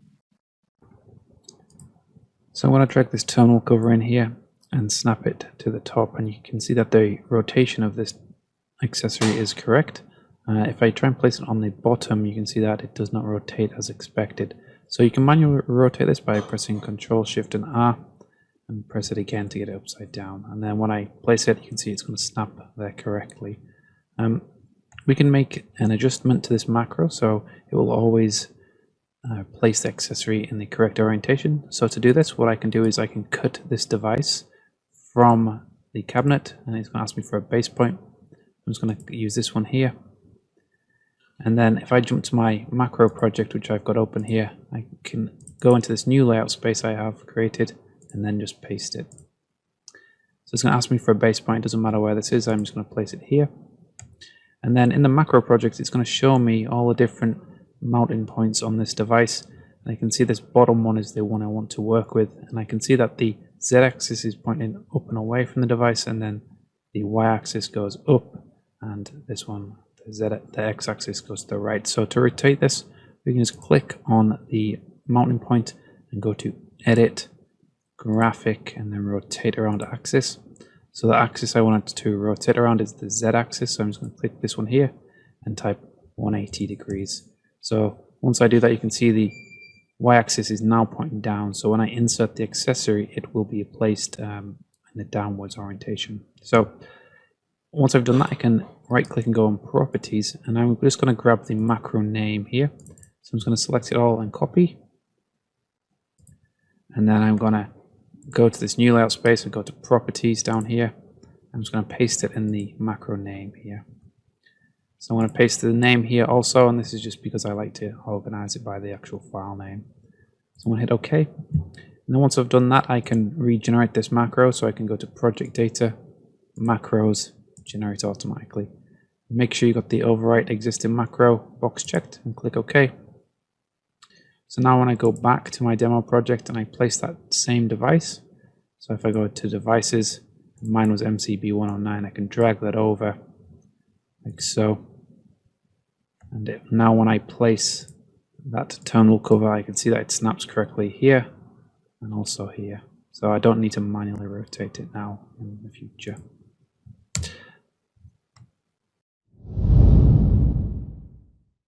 I've made changes to a macro, but when I insert the macro, I do not see these changes. I have a simple macro here, and I'm just going to regenerate it by going to Project Data, Macros, and Generate Automatically. Notice this is variant A. I'm going to go to my schematic project and insert this macro, and then place it here. I'm going to update this macro by taking a copy of it, and then I'm going to paste it below here. I'm going to make a simple modification to it. I'm going to make it 2 lights and wire these ones up here. Like so. I'm going to change the variant to variant B. And then I'm going to regenerate variant B.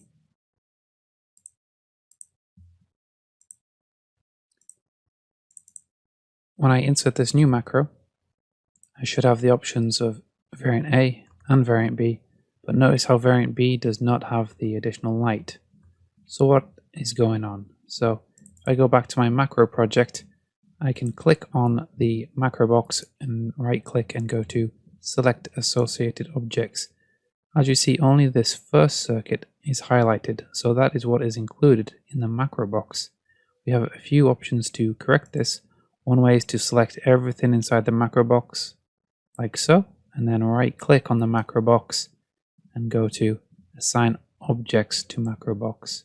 So now when I right click on the macro box and go to select associated objects, you can see everything is highlighted. We can also do it a different way. So if I go back a step and change this back to B, and I do my select associated objects again, I'm back to my previous step. So another option is to double click on the macro box and to change this setting here, so manual object assignment. If I uncheck that, ePlan will automatically include everything that is inside the macro box. So if I go to select associated objects here, everything is now included.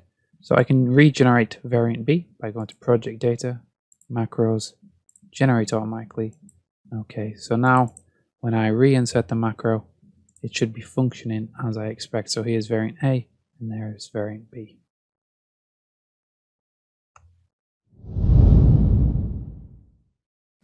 When I insert a macro with a placeholder object, how can I delete or hide these? So here I have a macro that I inserted from the data pool. It came with 2 placeholder objects that I can use to adjust certain values on this macro. Sometimes it's desirable to hide these, and to do that, the easiest way is to change the layer visibility. So to do that, let's go to the project data and then layer management. And the 2 layers that we're interested in is the macro layer here, so EPLAN 322 and the placeholder object. So if I just scroll across to the right here and uncheck the visibility, and then also the property placement for the placeholder object down here, and this is EPLAN 551, I just scroll across and change the visibility, and then I can close out there, and as you can see they now turn grey. And if I go to view and then turn off invisible elements, now they are hidden.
Hola, buen día. Mi nombre es Viridiana Blanco.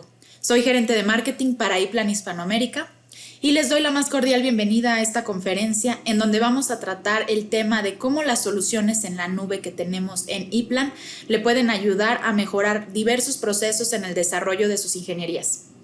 Voy a darle la palabra a mis compañeros, el ingeniero Carlos Hernández, quien es gerente comercial para toda la zona norte de México, y el ingeniero Rolando García, que es parte del equipo de soporte técnico para EPLAN Hispanoamérica. Les doy la bienvenida de nuevo y comenzamos. El día de hoy vamos a tomar un tema muy importante que son las nuevas soluciones en la nube. Vamos a interactuar con la parte de soporte, de cómo pueden ustedes aprovechar estas herramientas nuevas para que puedan ustedes hacer ingenierías, visualizar ingenierías, revisar, hacer modificaciones, dependiendo cuál sea su flujo papel en el rol, en el proyecto completo. Entonces, si les parece, comenzamos. Sean bienvenidos nuevamente. Vamos a ver ahorita cómo desde aquí parte la ingeniería. Entonces, voy a hacer el switch para que ustedes conozcan que cuando el fabricante de componentes envía la información del usuario final con la especificación, se hace la planeación. Entonces, supongamos que yo soy el usuario final. Entonces, voy a salirme de aquí de la presentación para entrar a lo que es la parte de la nube. No sé si ustedes puedan ver aquí la información. Este es un navegador de Chrome normal. Entonces, ustedes ponen el ePULSE.com aquí en la dirección. Ustedes van a entrar a esta página. Entonces, aquí ustedes se pueden registrar gratuitamente y aquí es donde nosotros vamos a poder hacer uso de la nube. Entonces, por ejemplo, aquí, como yo ya estoy registrado, simplemente le doy Sync In y me va a llevar hacia adentro lo que es esta plataforma de la nube. Le doy Entrar. Y aquí es donde ustedes pueden ver un dashboard, ¿no? Aquí, por ejemplo, yo tengo acceso al Data Portal Preview. Ustedes también podrían tener acceso gratuitamente al Data Portal para conocer los componentes. También hay algunos otros segmentos, perdón. Aquí van a poder ver ustedes también diferentes aplicaciones. Aquí ustedes ven que tengo acceso al Cogener Project Builder, tengo acceso al Cogener Designer y al eView Free. Este eView Free es el que ustedes pueden acceder para que puedan empezar a utilizarlo. Es gratuito completamente, ustedes se pueden registrar. Si ustedes ponen en el navegador epulse.com, crean una cuenta y pueden tener acceso al eView Free. Únicamente ahí les podemos, para los que ya tienen el software, pues fácilmente pueden subir un proyecto y todos pueden visualizar lo que es la ingeniería, ¿no? Dentro de la nube, ¿no? Entonces ya con esto pueden ustedes empezar a utilizar la plataforma, ¿no? Entonces, esta solución de ePLAN ePULSE es muy oportuna para que puedan ustedes aprovechar en una sola base de datos lo que es el proyecto en sí. El proyecto completo va a circular con todos los participantes, con el plus de que van a estar con una estandarización que ustedes pueden subir ese proyecto a la nube y pueden ver en línea cuáles cambios han sucedido y también pueden hacer modificaciones, agregados desde la nube completamente.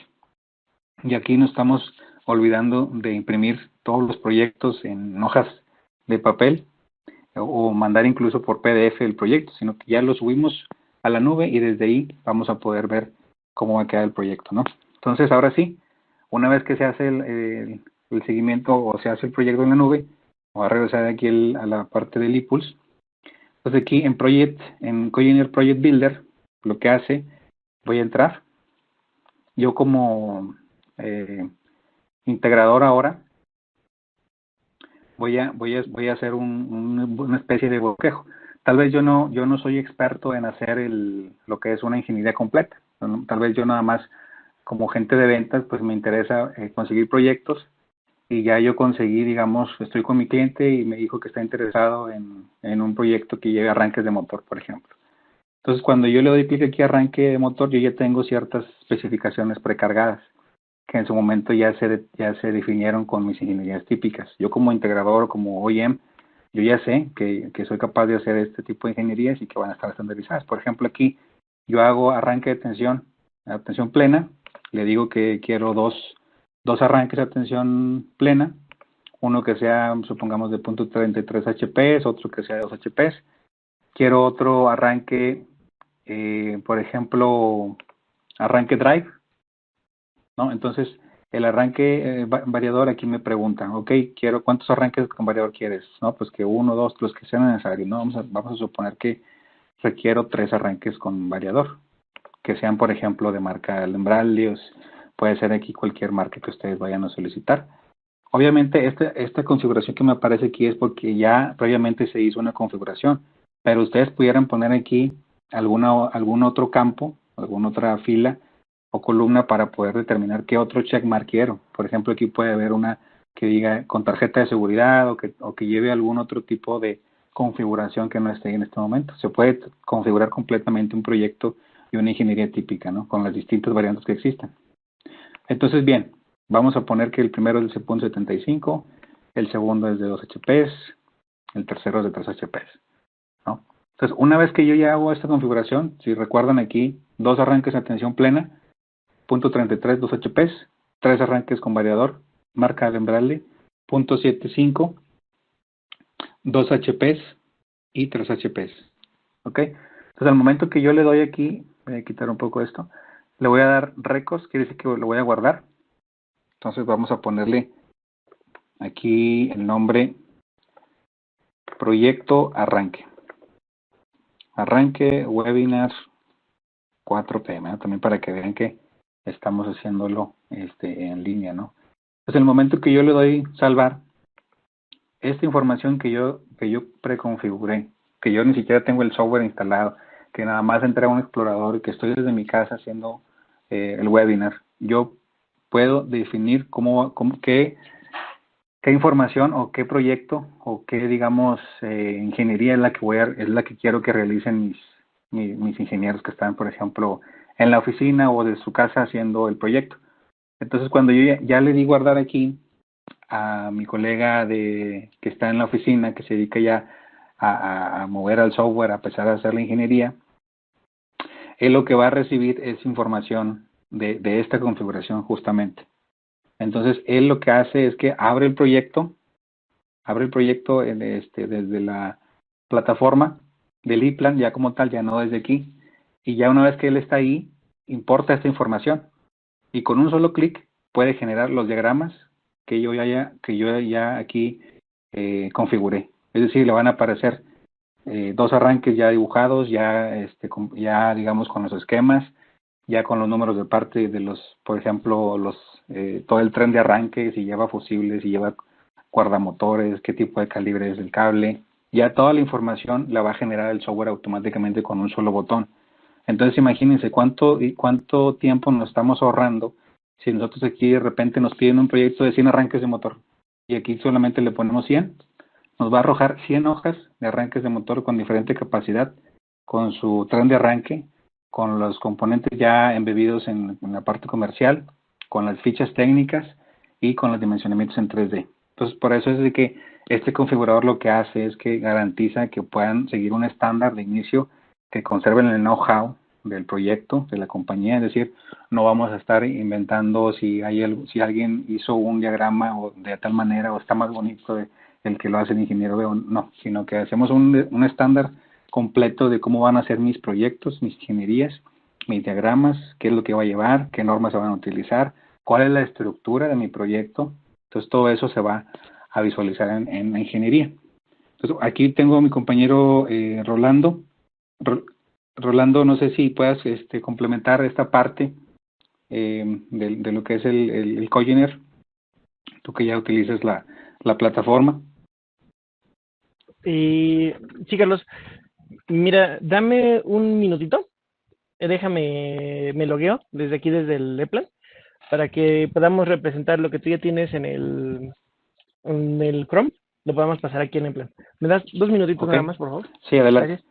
Entonces, bueno, en lo que Orlando se hace la conexión, vamos a ir aquí para comentarles dónde estaríamos.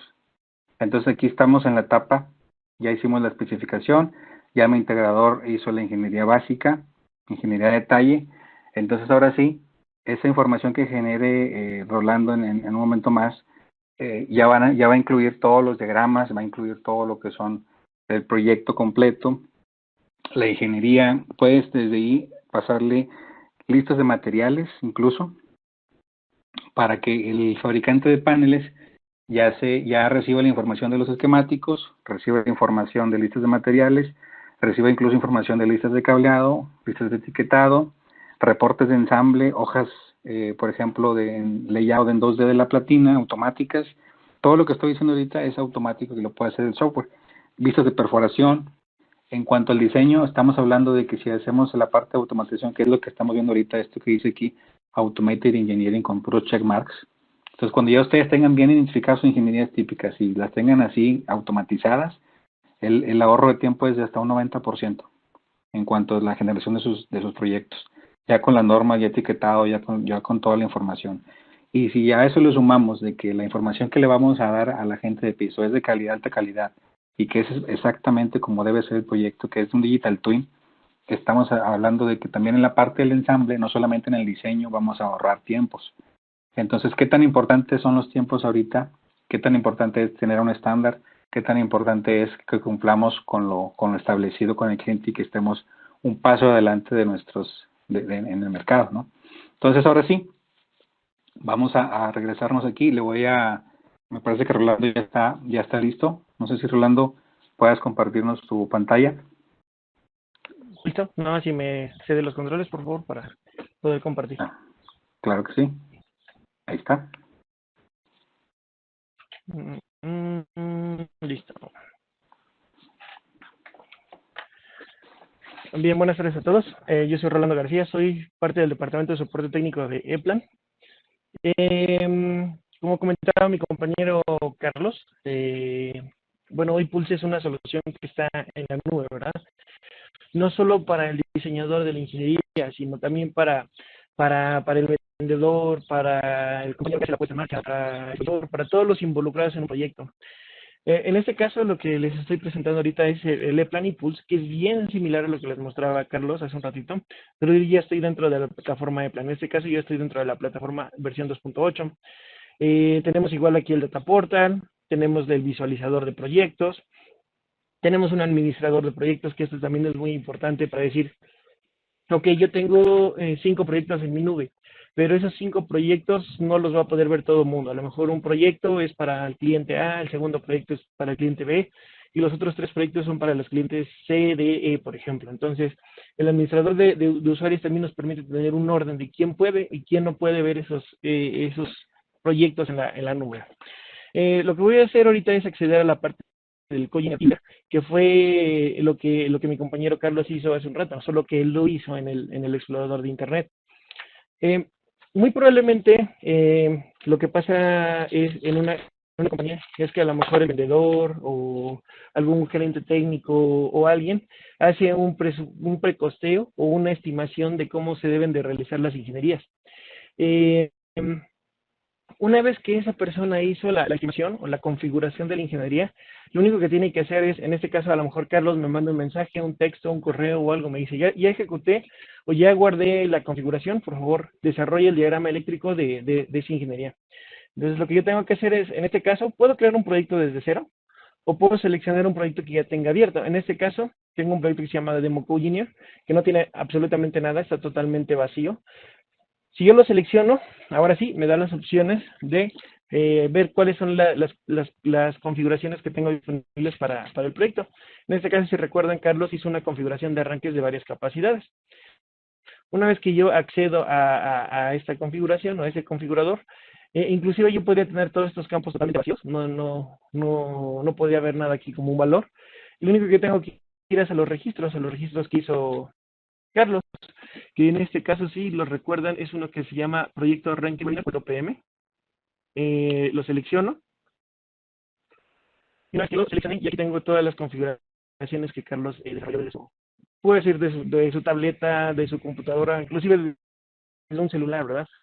Hoy en día, digamos, los celulares ya son muy grandes, entonces podemos ver inclusive toda una ingeniería en el móvil. Yo aquí tengo ya la configuración, ni siquiera tengo por qué cuestionarle a Carlos, ¿por qué lo hiciste así? ¿Por qué le pusiste 3 arrancadores y no 2, etcétera? No, él ya hizo su trabajo, ahora mi trabajo es simple y sencillamente generar la ingeniería. Una vez que yo lo genero, va a aparecer la leyenda de que la documentación se ha generado correctamente. ¿Se acuerdan que hasta hace un momento este proyecto estaba totalmente vacío? Pues a partir de este momento ya no lo está. ¿Por qué? Porque ya tiene mis 2 arranques directos y mis 3 arranques con variadores de velocidad. En mi página 1, en mi arranque directo,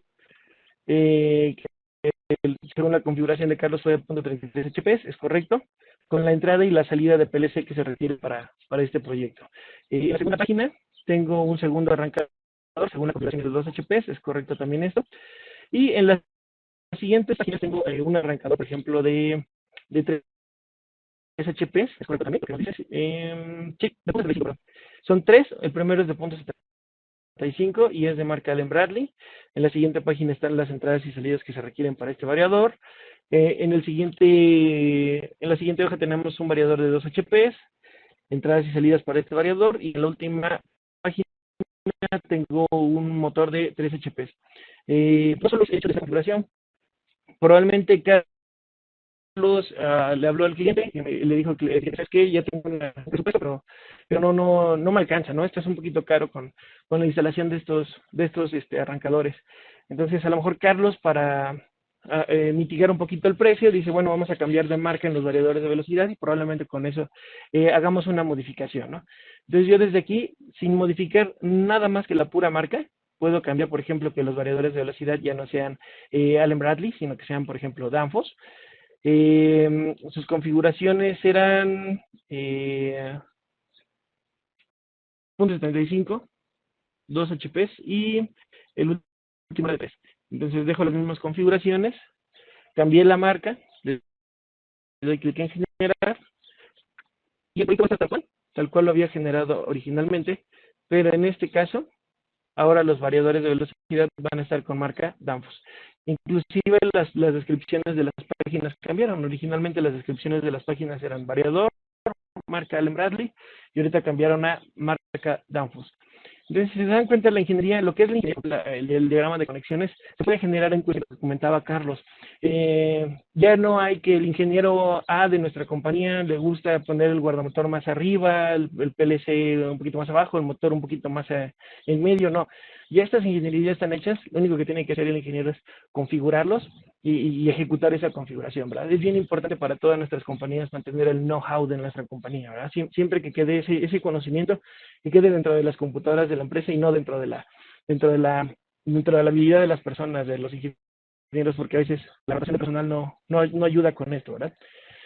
Bien, una vez que ya tenemos toda nuestra ingeniería, pues podríamos en un determinado momento ejecutar las evaluaciones del proyecto.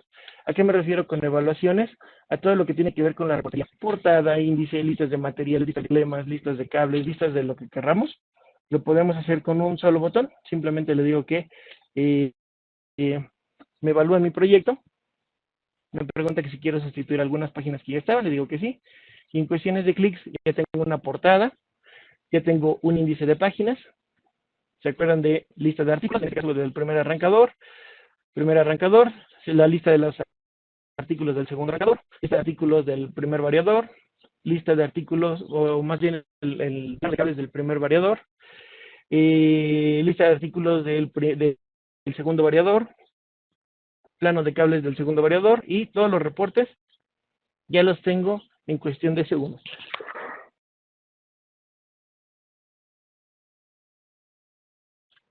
Tengo todas las listas de materiales, toda la lista de materiales de todo el proyecto. Eso también se generó en segundos.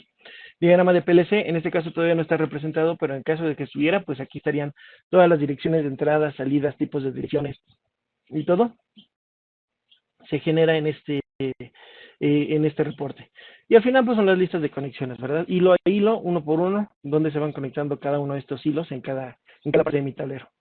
Al final, las listas de materiales, pues también son bien importantes.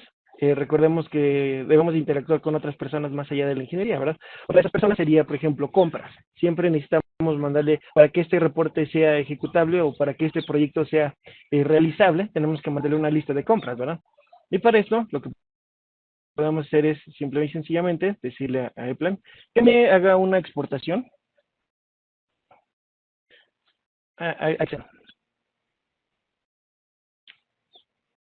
Una vez que me exporte,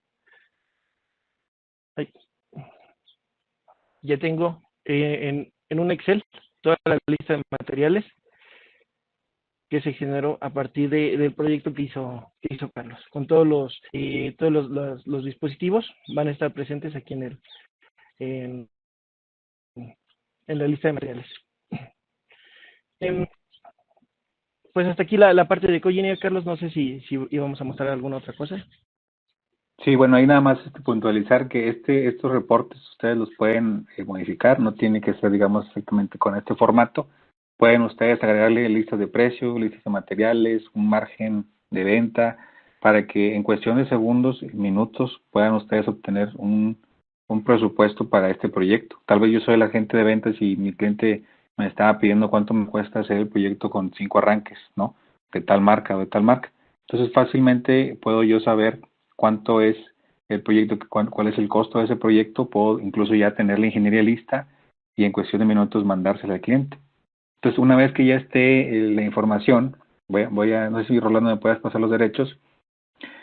Ya una vez que tenga la información, vamos a ver ahora la segunda etapa, ¿no? Ya que ya es cuando el integrador le manda la información al usuario final.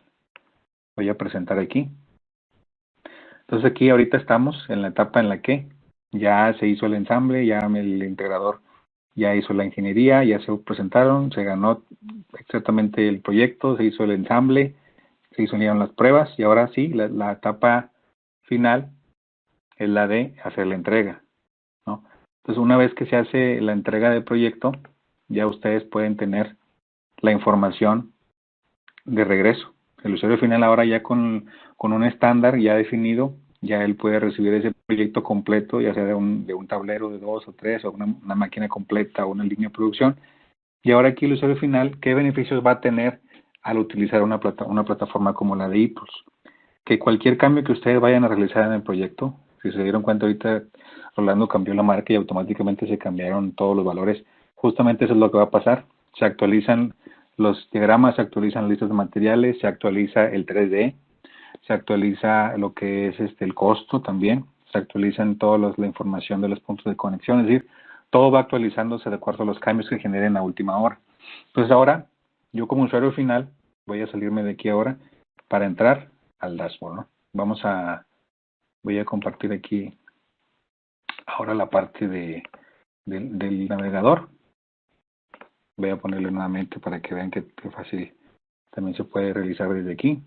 Entonces, vamos a entrar nuevamente al ePULSE. Simplemente le voy a entrar. Y ahora, ya como usuario final, yo tengo la opción también de eView, que es ePlan eView, es visualizar la ingeniería que ya me entregó mi proveedor de ingenierías o mi despacho, integrador o IEM, lo que sea. Entonces, cuando ustedes entren aquí como usuario final, van a poder ver el proyecto completo. Ahí nada más Rolando lo que tendría que hacer es subir el proyecto de los arranques para que yo lo visualice aquí. En este momento tengo este proyecto, digamos, en la nube, y este proyecto, por ejemplo, ya tiene información de todo lo que es el proyecto. Es decir, aquí viene ya la estructura de páginas de cómo está constituido el proyecto. Son hojas, digamos, de resumen, hojas de listas de conexiones, armarios. Por ejemplo, aquí si yo me voy al GB1, armario 1, entonces aquí ustedes pueden visualizar que este componente, esta hoja, ya lo pueden ustedes visualizar como si fuera un PDF, pero ahora desde la nube. Entonces, con el plus de que ustedes van a poder ver dónde está ubicado cada uno de los diagramas. Por ejemplo, aquí nos dice que esta área es de alimentación. Aquí nos dice que es GB1, justamente porque está aquí, es el principal. GB1 es alimentación. Aquí nos dice que la descripción, alimentación y tensión, ¿no? Está montado ese componente en A1. A1 es armario 1. Si ustedes ven aquí, armario 1. Entonces, aquí nos va dando todo el desglose, toda la estructura de lo que es mi proyecto para identificar físicamente dónde están y llevar una mejor organización de mis proyectos. Ahora bien, quiero, por ejemplo, darle clic aquí a algún componente. Le doy clic aquí al componente y ya me dice, por ejemplo, más información a detalle de ese componente. Ya incluso ya me da el número de parte comercial. Si yo le doy clic aquí, me lleva directamente a la información técnica de ese componente, ¿no? Entonces, al momento de darle información, aquí darle clic, ya me lleva directamente a la página donde puedo ya saber más a detalle. Incluso, si ustedes quieren, por ejemplo, vamos a abrir aquí otra hoja.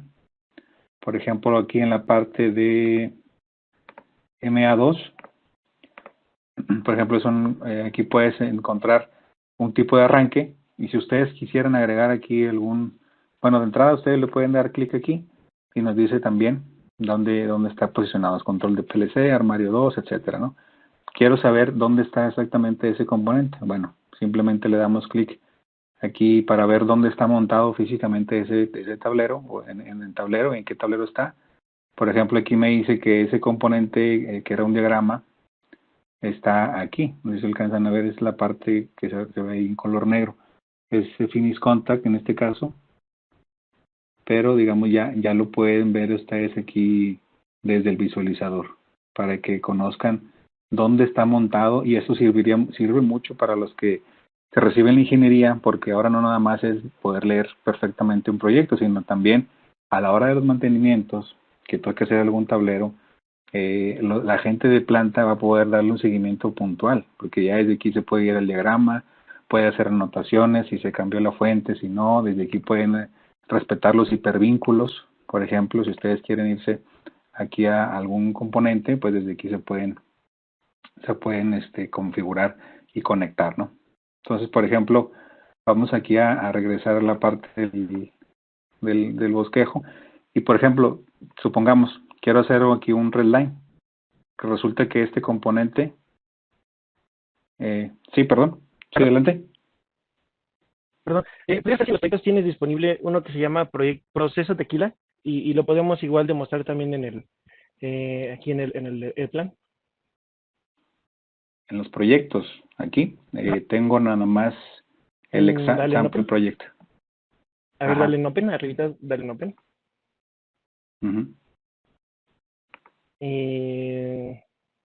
¿Solo tienes ese? Sí, este es el que está ahorita, digamos que se subió a la nube, que lo subió Juan Carlos. Entonces, ese es el que está ahorita en la nube. Así es. Hay como 3 rayitas horizontales, a ver, nada más quiero ver si en las rayitas horizontales, a un lado de Open, del lado izquierdo de Open. ¿Este? Ahí, dale. Sí, recién te di el acceso. Ok, acabas de subirlo. Sí. Ok, perfecto. Bueno, vamos a abrirlo, a ver de qué se trata este proyecto. En este caso es un proyecto tequila que me acaba de compartir Rolando. En este caso yo no sé de qué se trata, pero vamos a hacer algún ejemplo. Por ejemplo, aquí yo veo que es un índice, tiene hojas, especificación. Vamos a ver el DTI, porque también se pueden realizar todo lo que son los procesos de DTI. Vamos a ver qué más hay. Información de lo que es cada uno de los procesos. Por ejemplo, aquí, por cierto es la norma americana. Me estoy dando cuenta porque, bueno, tiene aquí el doble ladder. Entonces vamos a hacer ahora el ejemplo el nuevo que me acaba de compartir Rolando. Vamos a poner un redline. Entonces vamos a ponerle aquí, supongamos, esta parte, ¿no? Le ponemos aquí. Y ahora bien, vamos a ponerle aquí, por ejemplo, cambiar señal, ¿no? Entonces le vamos aquí a guardar. Ahora no quiero que sea un draft, sino quiero que sea ahora una revisión. Cuando yo le doy aquí revisión, en el momento que yo le doy clic, me pide que profundice un poco, que sea más específico. Por ejemplo, cambiar a marca Siemens, por ejemplo. Yo doy guardar. Entonces, en el momento que yo lo doy guardar, ya está en review. Quiere decir que yo hice una anotación porque a lo mejor la gente de piso ya hizo ese cambio o hizo esa señal o ya lo cambió físicamente, pero lo que quiere es asegurarse de que la documentación vaya a estar actualizada. Entonces aquí, si ustedes ven la historia, aquí dice que yo a las 4:53 hice esta marca o este comentario, ¿no? Para que sea modificado. Igual también puedo poner algún texto, puedo poner información, lo que ustedes necesiten, ¿no? Cambiar, por ejemplo. Ya ustedes depende qué texto es el que quieren ustedes agregar, pero ustedes pueden agregar algún texto, algún redline, ¿no? Entonces aquí ya, por ejemplo, ya le puse aquí cambiar, ¿no? Urgente, no sé, algo que ustedes vayan a modificar. Ahora sí, voy a pasarle los derechos a Rolando para que él pueda ver qué fue lo que yo hice como usuario final. Tal vez él ya firmó una póliza de garantía con el usuario final en el cual le garantizó que todos sus diagramas eléctricos van a estar siempre actualizados si él utiliza la plataforma de ePULSE. Entonces, Rolando, te voy a ceder los derechos para que puedas hacer el ejemplo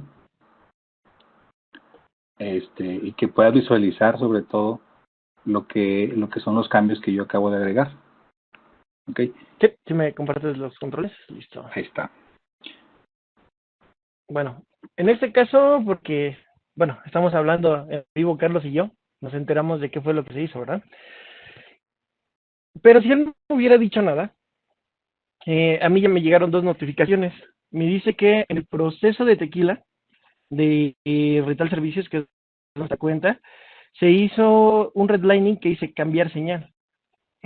Y otro que se llama redlining 2. Inclusive si yo le doy clic a cualquiera de estos links, lo que me va a hacer es me va a abrir el explorador de internet. Esto le pudo haber llegado a cualquiera de los demás usuarios, ¿verdad? En este caso me va a abrir el explorador de internet y en el explorador de internet me va a mostrar los redlinings que se hicieron. Bueno, en este caso me pide que me loguee, le doy clic en Sign y sobre el mismo explorador de internet me va a aparecer aquí la modificación que hizo Carlos. Esto es Google Chrome, ese es el internet. Tal cual las modificaciones que hicieron, pasaron, no sé, 3, 4 segundos para que él las hizo y a mí me llegó la notificación. Ahora, a la vez, yo soy, digamos que colaborador de Carlos, pero también soy el ingeniero, soy el diseñador EPLAN. Entonces, ¿qué es lo que tengo que hacer? Ya que me llegó la notificación, vengo a EPLAN, vengo a la parte de eView Free, accedo a la nube, que es donde están los proyectos, y aquí debo de tener alguna notificación de que ya se hizo alguna modificación, algún cambio. Por ejemplo, aquí me dice que mi proceso de tequila tiene una nueva notificación, tiene un nuevo cambio. Vamos a ver qué nuevos cambios hubo. Vamos, por favor, a abrir el proceso de tequila. Ya está abierto. Lo abrimos. Me dice que hay un review, un redlining 2 y un texto que se llama cambiar señal. Le doy clic aquí al texto que dice cambiar señal y me manda en EPLAN, esto ya es EPLAN, ya no es el Explorer, me manda a donde hizo Carlos esa señal. Entonces, ¿qué es lo que hago? Se debe de cambiar la señal. Ya hice el cambio. Entonces aquí, si esto ya pasó de revisado, lo puedo cambiar que en vez de que sea revisado, aprobado. Y ya cambió de estatus mi redlining de alguna manera. Luego teníamos otro que se llamaba redlining 2, que es otro texto que tenemos por acá abajo que dice cambiar. Igual, si yo hice las modificaciones que tengamos que hacer o algo, ¿qué es lo que tengo que hacer? Lo paso a aprobado otra vez, guardar. Desde ahí hice las modificaciones que me pidió el compañero, y esto no solo es una persona, ¿verdad? Todo este proyecto se lo puede haber mandado al supervisor, a la persona que ensambla, a todas las personas que están involucradas en el proyecto, y todas a su vez me pueden hacer comentarios en tiempo real. Recuerden que EPLAN también tiene una herramienta que se llama gestión de revisión. A través de esta herramienta que se llama gestión de revisión, nosotros podemos generar, por ejemplo, proyectos de referencia. Decir que este proyecto de referencia se llama proyecto de referencia, proceso de tequila, revisión 3, revisión 4, revisión 5, y en la descripción podríamos darle, por ejemplo, revisor Carlos Hernández. Entonces, con esta herramienta, nosotros ya podemos hacer el seguimiento de cambios. Decirle a EPLAN cuándo se hizo una modificación, quién la hizo, en qué fecha, por qué se hizo, quién la aprobó, quién la revisó, todo eso se puede dar a partir de EPLAN ePULSE, a través de la plataforma de eView.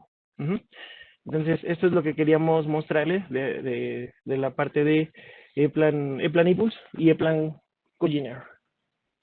EPLAN eView y EPLAN Coginer que están dentro de ePULSE.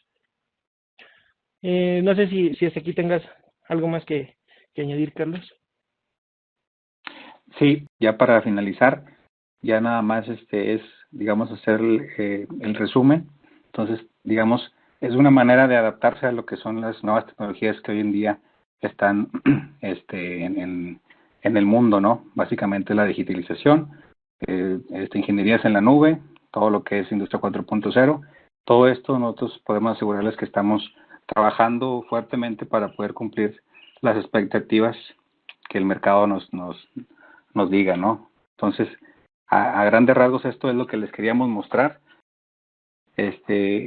Puedo decir que estuvo, que fue muy gratificante lo que es el hecho de contar con Rolando para que nos pueda ejemplificar y poder saber los beneficios de cómo trabajar en la nube en estos tiempos difíciles, ¿no? Que esperemos que se resuelva pronto, pero si ustedes ven, desde casa podemos hacer ingenierías, mandarlas a entregar con un y poder entregarlas sin tiempo y forma, sin ningún problema, ¿no?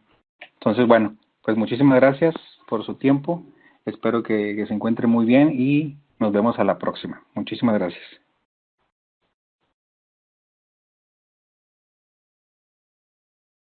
Hasta luego, buena tarde. Muchas gracias por su participación en esta conferencia en donde abordamos el tema de cómo las soluciones en la nube de EPLAN le pueden ayudar a su empresa a mejorar sus procesos de ingeniería. Gracias también a mis compañeros, el ingeniero Carlos Hernández y el ingeniero Rolando García. Les recordamos que cualquier duda que tengan la vamos a estar respondiendo en español en los chats, así que por favor vayan a ellos para dejarnos todas sus preguntas.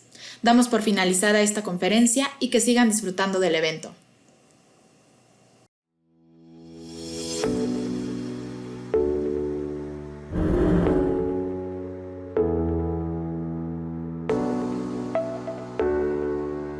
eBuild is the latest cloud-based solution of ePULSE, which is available to all users of ePlan Electric P8 or Fluid from version 2.8 onwards.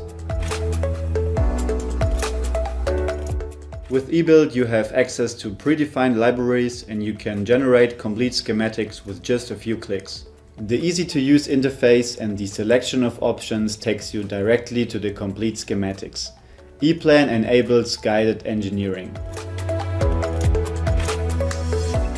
eBuild is for free, easy to use, it increases your quality, it saves time and it reduces your errors.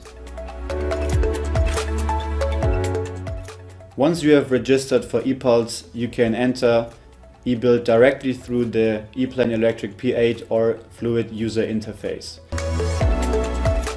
eBuild supports you in your daily work and helps you to get more time for the exciting engineering tasks. Just give it a try.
The ePlan platform includes products that are tailored to provide efficiencies in design and engineering of electrical and automation projects. ePlan has always been the tool that allows electrical engineers to excel and outperform the competition. Although ePlan may be part of your vision, you need to know for sure that it's going to work and that you'll be able to show your team. The ePlan guided trial team of experts can help you with this task. This test drive of sorts is not only free, but it includes a real project plan with guidance and support from an ePlan certified consultant. So what are you waiting for? Your journey starts here. info.eplanusa.com/guided-trial.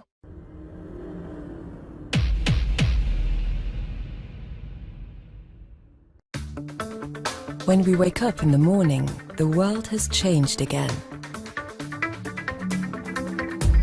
And if change is the single constant of today,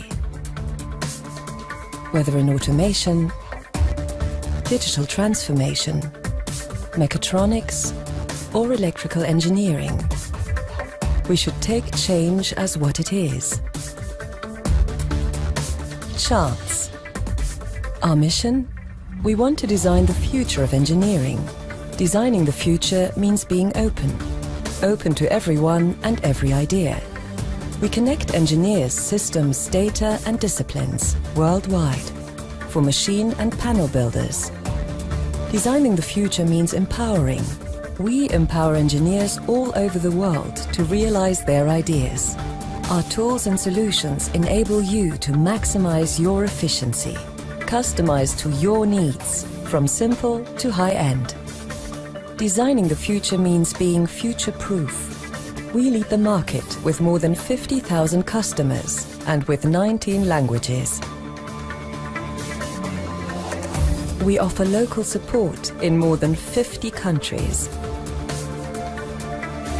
This makes us the global partner for you and your future success. Because efficient engineering is when a plan becomes ePlan. Collaboration means being close to our customers, listening to your needs and your challenges, and understanding how we can help you to plan and shape the future. Let's ePlan.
All right. Hello, everyone. My name is Debbie Raimundo, and I am the marketing lead here at ePlan USA. Thank you so much for joining our ePlan Live channel at the Rockwell Automation Fair at Home. I hope you're enjoying the event, and I hope you've had time to stop by our virtual booth. So today, our topic is focused on partners and success. Joining us today here at our ePlan Live channel is our ePlan account manager, Bart Lieber. And then we also have Jason Kuhr, who is our business development leader at Werner Electric, who is a Midwest electric supply and solutions provider, and also good partners with Rockwell Automation. So I'm going to go ahead and let these guys introduce themselves, and we're going to go ahead and get started with the conversation. Hi, I'm Jason Kuhr. I work for Werner Electric Supply Company. I've been an employee with them since 1996. Werner Electric has been around for 72 years, so we're a very established electrical supplier with where it started. And then when Rockwell Automation took that over, we obviously stayed in good standing as a distributorship for Rockwell Automation. I started as a technical support person. At the ground level, we were just building up a technical support department because of the advent of the internet and a higher demand for automation. So I stayed in that role, then developed myself into HMI and software, where I then moved into a product management position. And currently I'm working as a business development leader here at Werner to make sure partnerships with our customers and vendors go off without a hitch, and that we can supply what is needed to our customers to create a very value-added service for them. Yeah, and I am Bart Lieber, so I am the account manager for ePlan in the Upper Midwest. So I've been with ePlan for a little over a year, and I cover Minnesota, Wisconsin, Iowa, North Dakota, South Dakota, and Nebraska. So not only do I work directly with customers, but I also work through our partner network, like Werner Electric.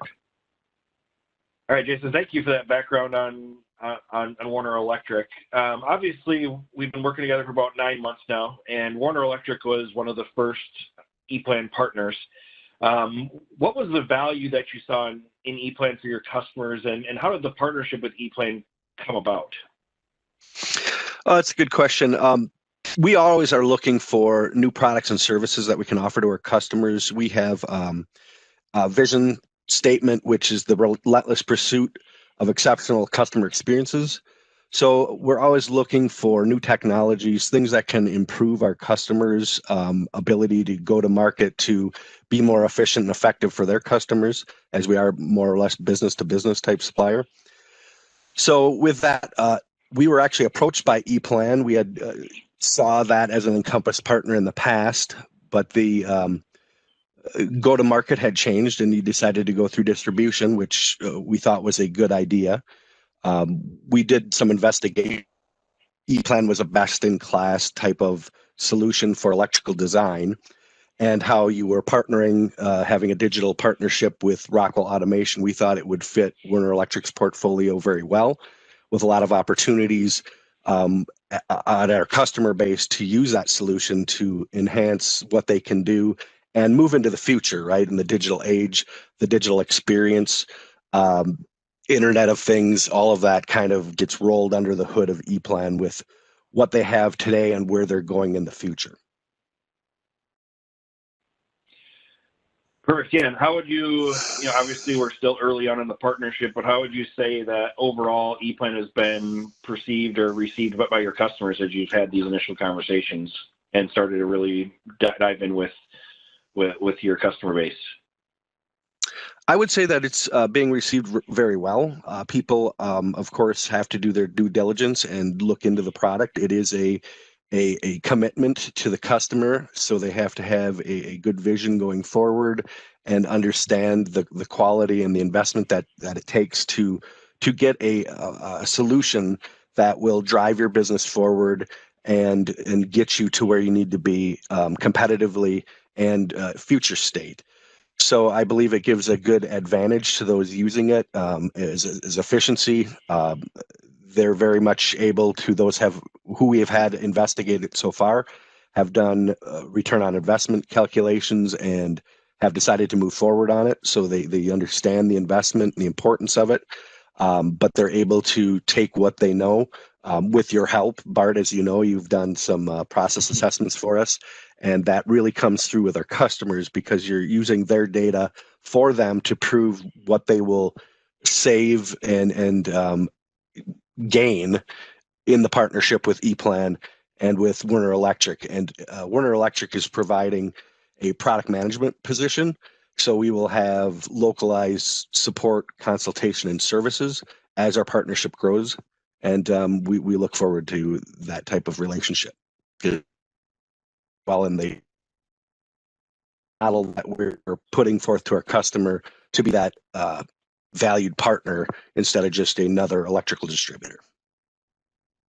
Perfect. Yeah, it really kind of goes along with, as we look to for that digital transformation within your customers. So just shifting gears a little bit, obviously we're, because of the fact we're doing this virtually, is all due to the pandemic. And so we've had to do a lot of shifting. I know ePlan has done a lot with the pandemic as far as shifting a lot of our services as far as our training and consulting to be done virtually so that we can still assist our customers.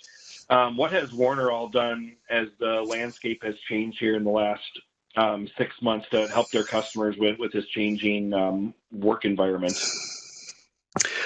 Well, we've been as accommodating as possible with the customer, as you know, virtually, like we're doing today, a lot of virtual meetings. So getting used to that technology, but also scoping out other technologies that can really help customers in these types of situations. So we were all forced into this due to the pandemic, but I think people were already investigating remote connectivity, ways to do things a little more efficiently and faster without having to travel as much. So the time savings thing. So even though the pandemic kind of forced it on us, I believe the trend was we were moving in that direction. So ePlan in particular has a very good way of doing that. They're already electronically based. So unlike having to shuffle around a bunch of print documents back and forth to different facilities or to different customers, the solution itself lends itself to this type of environment because it's all electronic, it's tied together.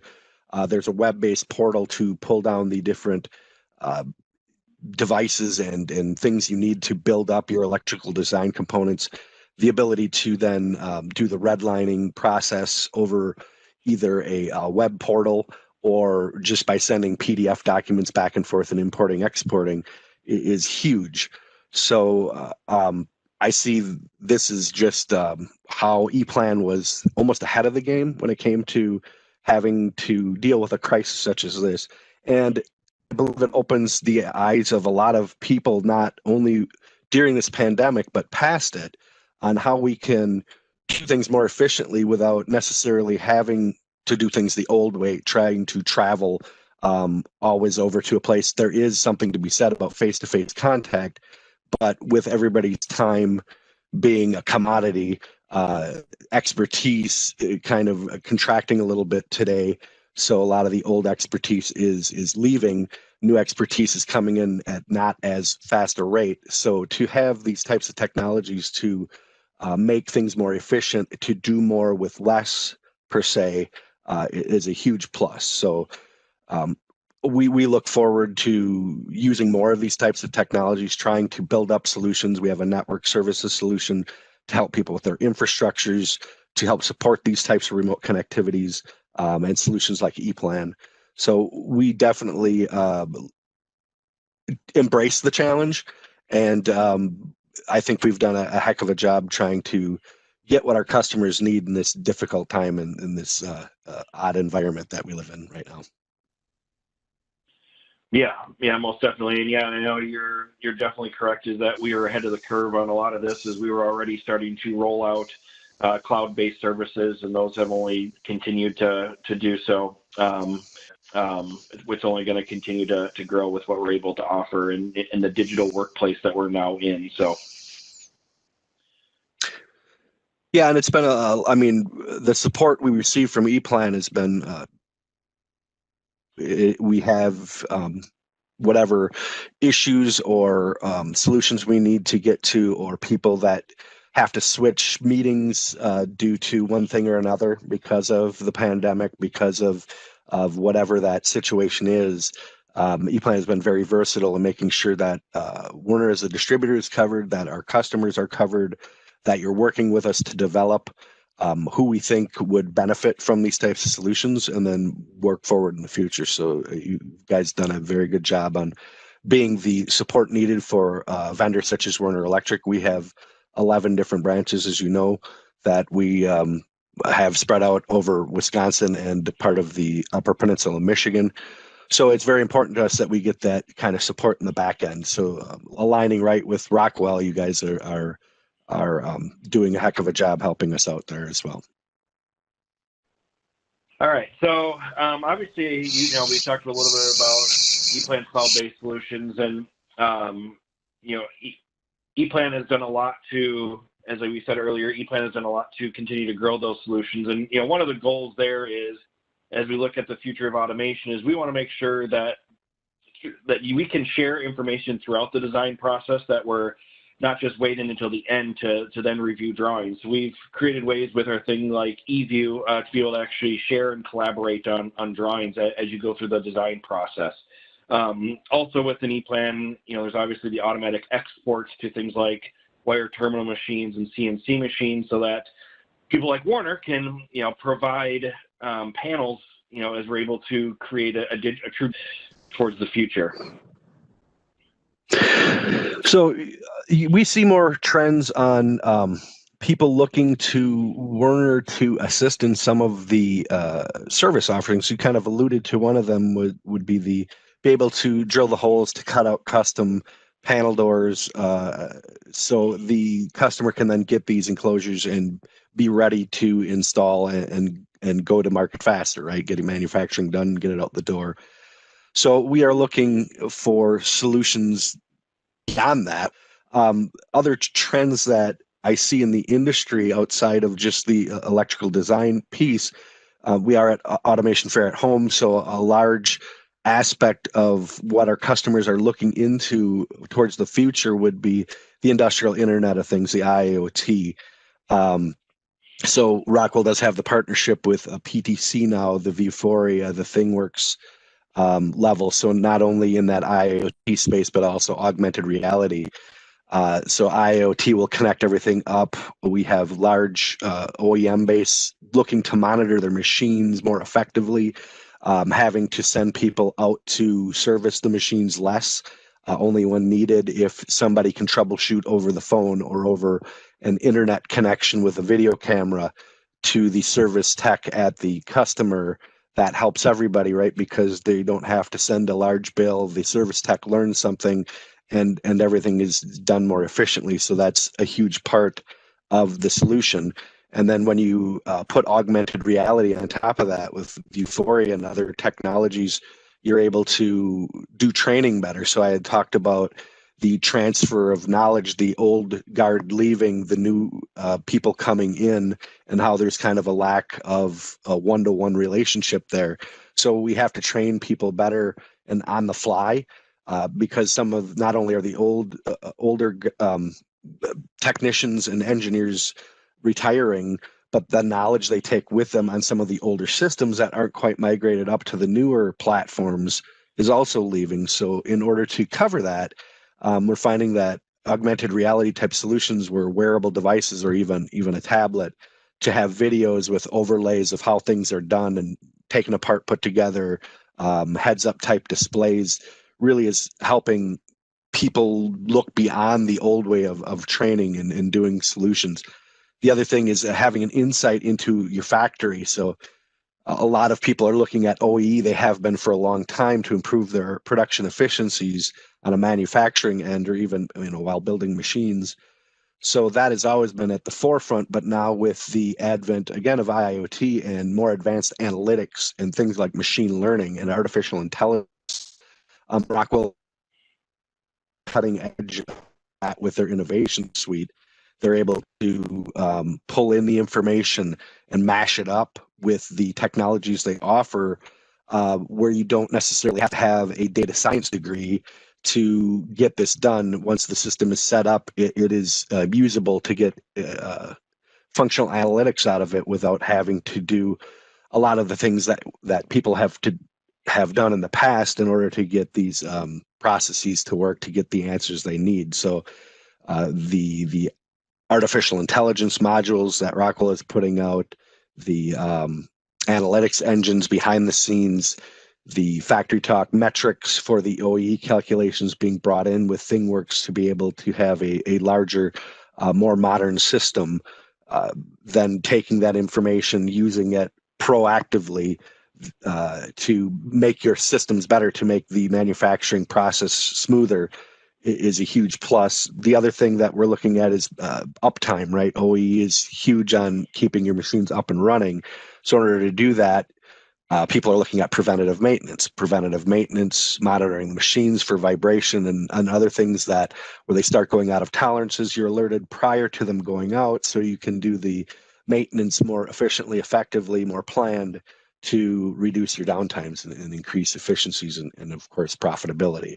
So that's kind of the trends that I'm seeing in manufacturing, in even machine building. We have a large machine builder presence, so they're taking a lot of these new technologies to heart, investigating them, doing their due diligence, but then investing in them, making sure that they can move forward. So ePlan is just one more piece of that puzzle, so that digital experience, that digital transformation, really the design piece is fitting in with ePlan, and it complements all the other offerings from Rockwell Automation and other Encompass partners. You'd mentioned digital twin. There is also the simulation environment for partners like ANSYS and other people. So it's a huge scope of product and breadth of technology to wrap your head around, but there's definitely a solution out there for everyone, and you just have to take the time to look into it, understand what it brings to the table, what business issues it's going to answer for your company. That's key to a lot of these new technologies, is understanding the issues that it's going to solve. Therefore, you can apply it and get your return on investment, get your value for your investment in that technology. Yeah, and that's a great point when you talk about you mentioned the old guard moving out and having to train in new people, and that's one of the things we had mentioned with ePlan too is with it being a database-driven system and all the data that can be exported, like the point-to-point wireless. So you're no longer wiring off schematics. You're not training people in to how you read schematics, or taking it even further and using our smart wiring technology, where again as you mentioned, wiring off using tablets, things like that. So you're truly just using a digital piece of software to help with the training aspect, to become efficient more quickly compared to, and really shortening that training time. So as you mentioned, another thing that ePlan can bring to the table. So.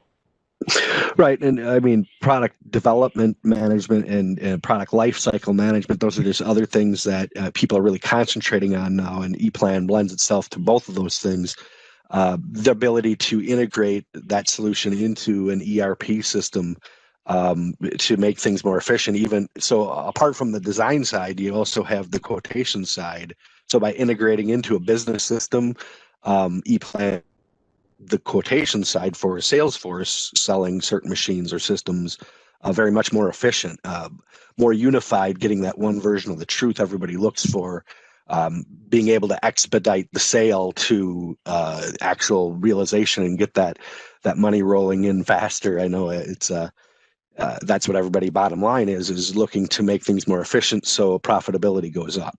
So I believe with the ePlan solution, with a lot of the digital technologies that are out there today, applied correctly and thought out, with a lot of involvement from vendors like yourself, from distributors such as us, where we have a large breadth of technical knowledge, product knowledge that we bring to the table. So it's not just me here working. I have a bunch of brethren and sisters that work in this technological field that help our customers get up to speed, understand the technologies, understand how it can help them move forward and be more effective, more productive, and more profitable.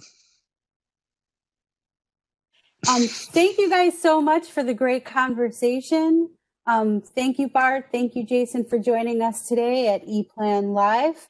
I hope everybody has a chance to visit our booths, the Werner booth at Rockwell Automation Fair at Home and the ePlan virtual booth.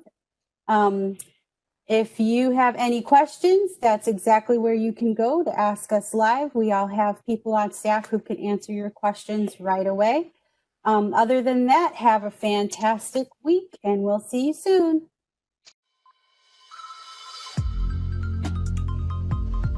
Engineering is going through a real revolution.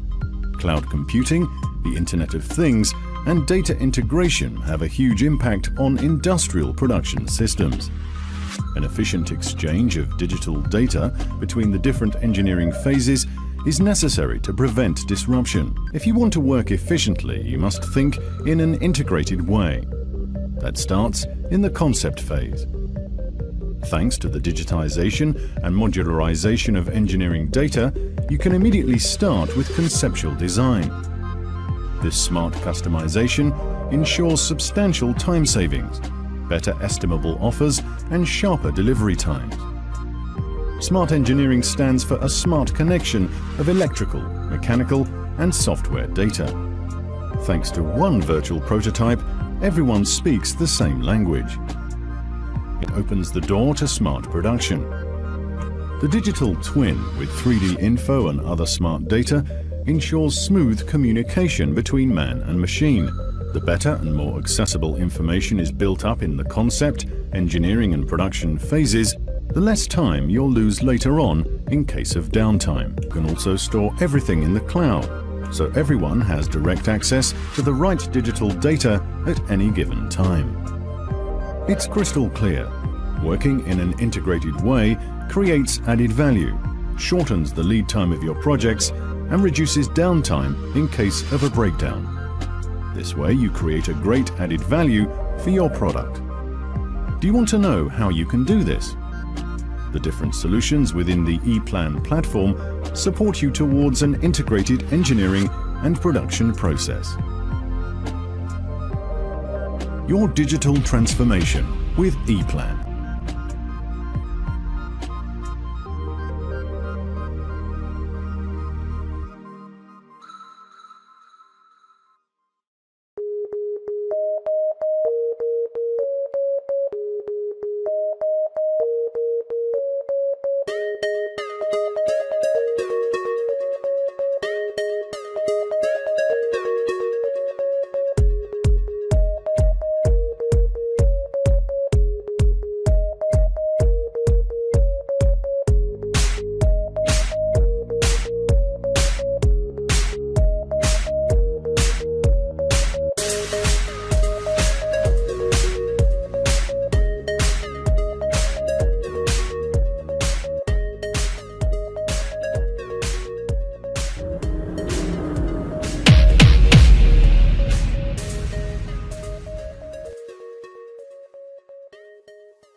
The ePlan platform includes products that are tailored to provide efficiencies in design and engineering of electrical and automation projects.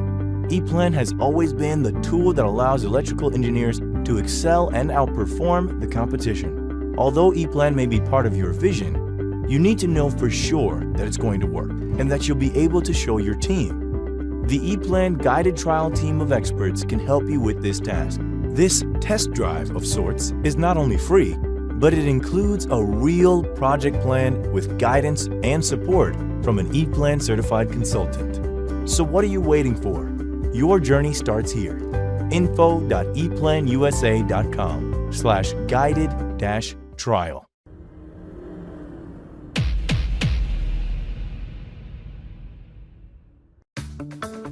When we wake up in the morning, the world has changed again. And if change is the single constant of today, Whether in automation, digital transformation, mechatronics, or electrical engineering, we should take change as what it is. Charts. Our mission? We want to design the future of engineering. Designing the future means being open. Open to everyone and every idea. We connect engineers, systems, data and disciplines worldwide for machine and panel builders.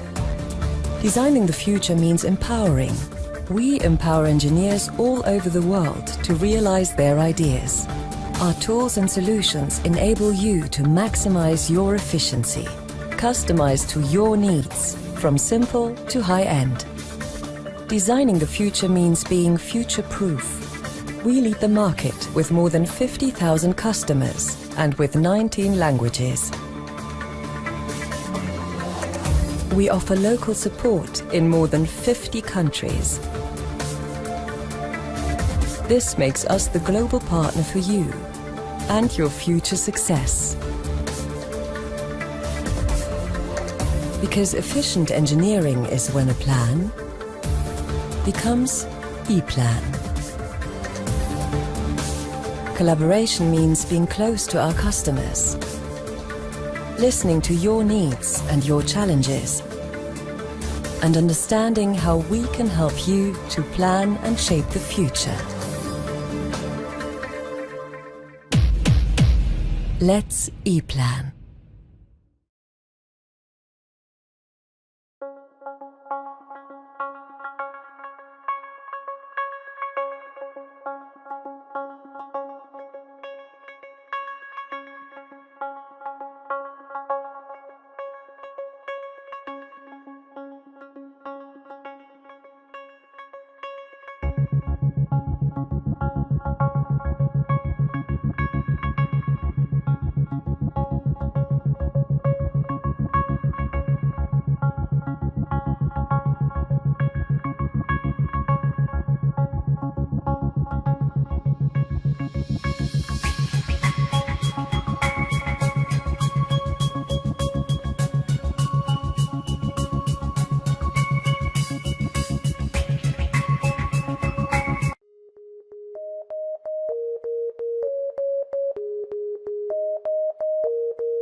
Hey, I'm Johnny Wilson. I work for ePlan USA. I'm based out of Seattle. My favorite part for working for ePlan is that I get to work with new customers with having new challenges every single day.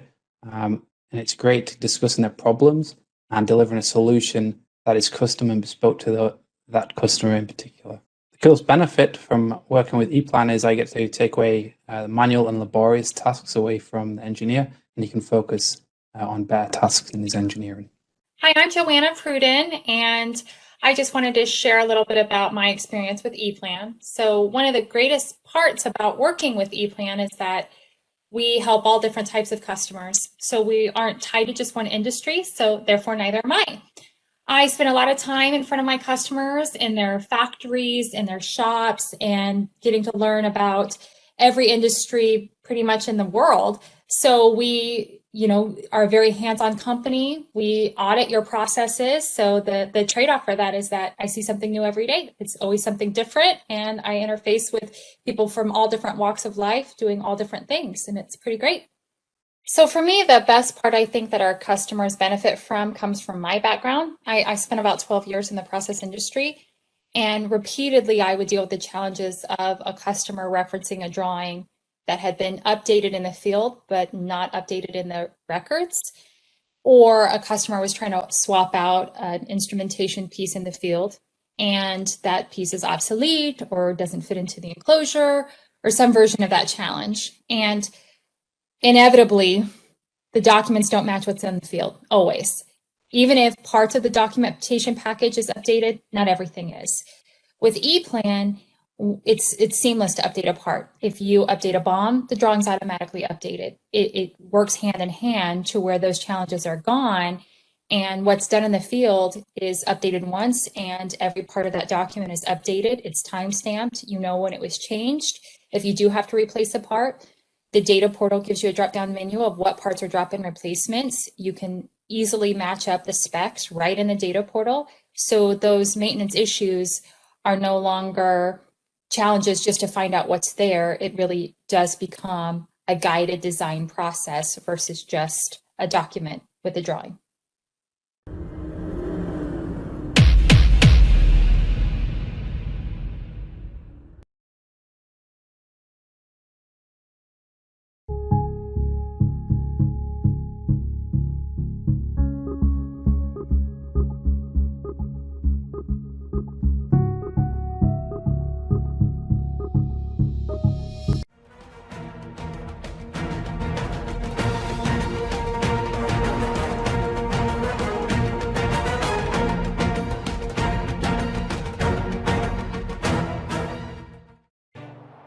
Tim Order of ePlan Software and Services is a resident digitalization expert focusing on integrations and software implementations of the future. Here, Tim demonstrates how ePlan and PTC have partnered to support end-to-end customer process workflows, even at the post-installation stage. Using cloud technology, you can access relevant information to pinpoint a source of error or failure from anywhere, and thus identify the culprit in the control panel instantly. Here we see that a conveyor has stopped. The customer calls the service technician to look into the issue. The technician checks the motor on the conveyor and no obvious mechanical issues are found. The next step is to check to see if there is an electrical issue. Using ePlan eView and our augmented reality application based on PTC technology, the technician gets access to relevant mechanical and schematic information of the motor. The technician now analyzes the electrical path from the motor to its connected devices. To understand why there is no power to this motor, we take a look at the power supply in the schematics layout and spot the motor protection switches. Let's pause here for a minute because you looked a little surprised. Maybe this isn't familiar to you because in most instances, this would be a manual process for technicians. They need to pull plotting paper files, a binder manual, or a PDF file to analyze the plant infrastructure for analysis. But with today's progressive solutions, this process can be completed much faster with less know-how required. Hang tight, we actually have more to show you. The technician flips back into AR view for the mechanical plant and locates the control panel on the shop floor. Using the tablet once again, he scans the cabinet and now can see the control system in a 3D view using the data from ePlan Pro Panel. In addition, he can quickly locate the problem switch that needs to be replaced.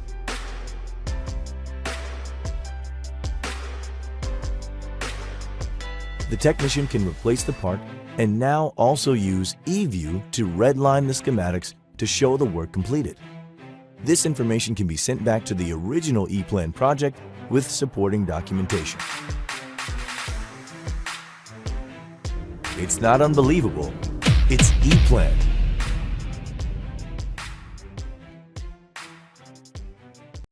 Hi, my name is Jason McLeese, an application engineer here at ePlan USA. Thank you for joining us today at the Rockwell Automation Fair.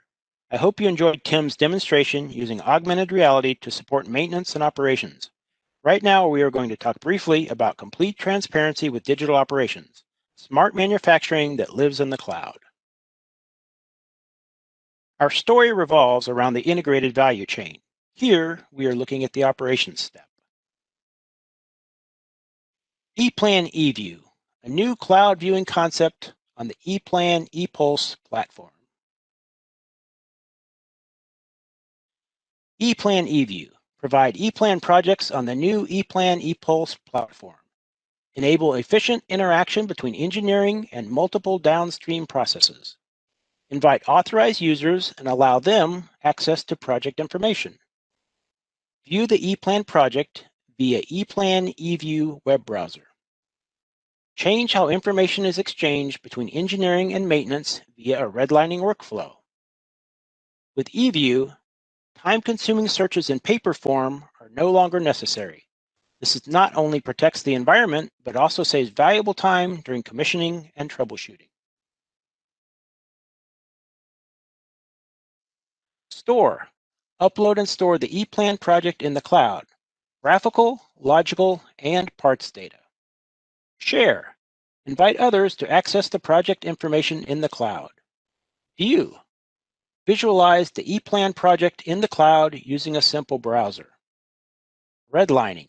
Provide communication capability through the browser back to engineering directly from the cloud. Easy to use.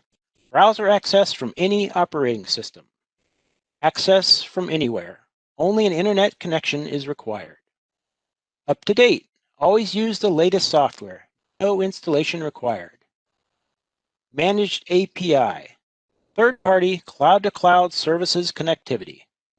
New users. Production, assembly, commissioning, service, and maintenance. eView provides a simple upload from the ePlan platform for the designer or construction engineer.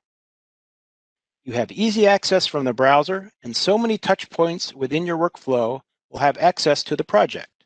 Production, commissioning, switchgear cabinet manufacturers, service, maintenance, management, PDM PLM, and end customers. With the ease of use of QR codes, you have access to the current circuit diagram documents via ePlan eView. eView is integrated into the ePlan platform. Projects are directly uploaded from the platform into the cloud. Users are then invited to view the project. All necessary information for your uploaded projects can be seen in eView. View your uploaded projects in the ePlan cloud. Filter function to find projects quickly and easily. All project properties are available. Manage user access for the project in the ePlan cloud. Fast and easy page filtering saves time. All necessary device information is available in eView. The Device Navigator provides an overview of all available devices. The filter can be used, for example, to optimally display the production views by control cabinet. Simple selection of the device shows all detailed information and a link to the data portal. 3D models are available in View. View and navigate to 3D Pro Panel models. Filter for 3D installation space. Using the redlining workflow, comments on the project can be optimally exchanged between the design department and, as an example, production. Various redlining tools help to capture the comments. Redlining status creates transparency. A timeline helps to capture the entire change flow across a project. The redlining overview creates transparency for the designer to make the changes. Redlining overview integrated directly into the ePlan platform. All changes are available over the ePlan cloud. Easy collaboration between engineering and downstream processes. Here's an example of the redlining status. The eView user creates a redline. He can then delete it or submit it to the ePlan platform user for review. The ePlan platform user has the option to remove the redline or approve it. He can then take the next step of marking it done and providing a project update. Greenlining helps to reduce paper waste. It allows the eView user to make personal comments and notations. These are only visible to him or her. In the video at the beginning of this session, you saw Tim demonstrating how augmented reality works to support operations on the floor. But what are the benefits? For operators, shorter machine downtime, shortened use of technicians in case of service, faster localization of components, faster commissioning.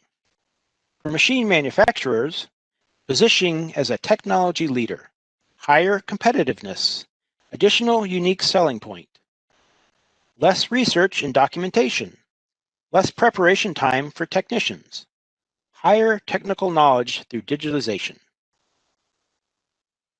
Support your service and maintenance team with augmented reality. ePlan is proud to be a Rockwell Automation digital partner. If you have any questions, please let us know. We'll be here in the live chat all week. Thank you.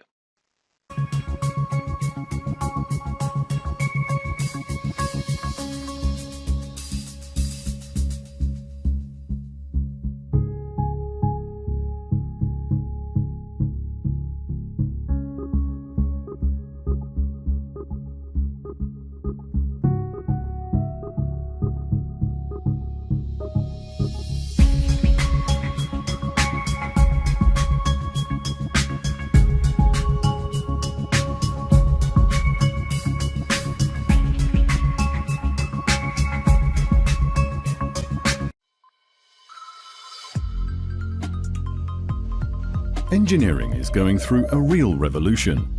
Cloud computing, the Internet of Things, and data integration have a huge impact on industrial production systems. An efficient exchange of digital data between the different engineering phases is necessary to prevent disruption. If you want to work efficiently, you must think in an integrated way. That starts in the concept phase. Thanks to the digitization and modularization of engineering data, you can immediately start with conceptual design.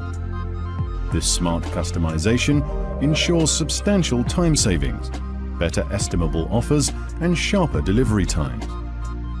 Smart engineering stands for a smart connection of electrical, mechanical, and software data. Thanks to one virtual prototype, everyone speaks the same language. It opens the door to smart production. The digital twin with 3D info and other smart data ensures smooth communication between man and machine. The better and more accessible information is built up in the concept, engineering and production phases, the less time you'll lose later on in case of downtime. You can also store everything in the cloud, so everyone has direct access to the right digital data at any given time. It's crystal clear. Working in an integrated way creates added value, shortens the lead time of your projects, and reduces downtime in case of a breakdown. This way you create a great added value for your product. Do you want to know how you can do this? The different solutions within the ePlan platform support you towards an integrated engineering and production process. Your digital transformation with ePlan.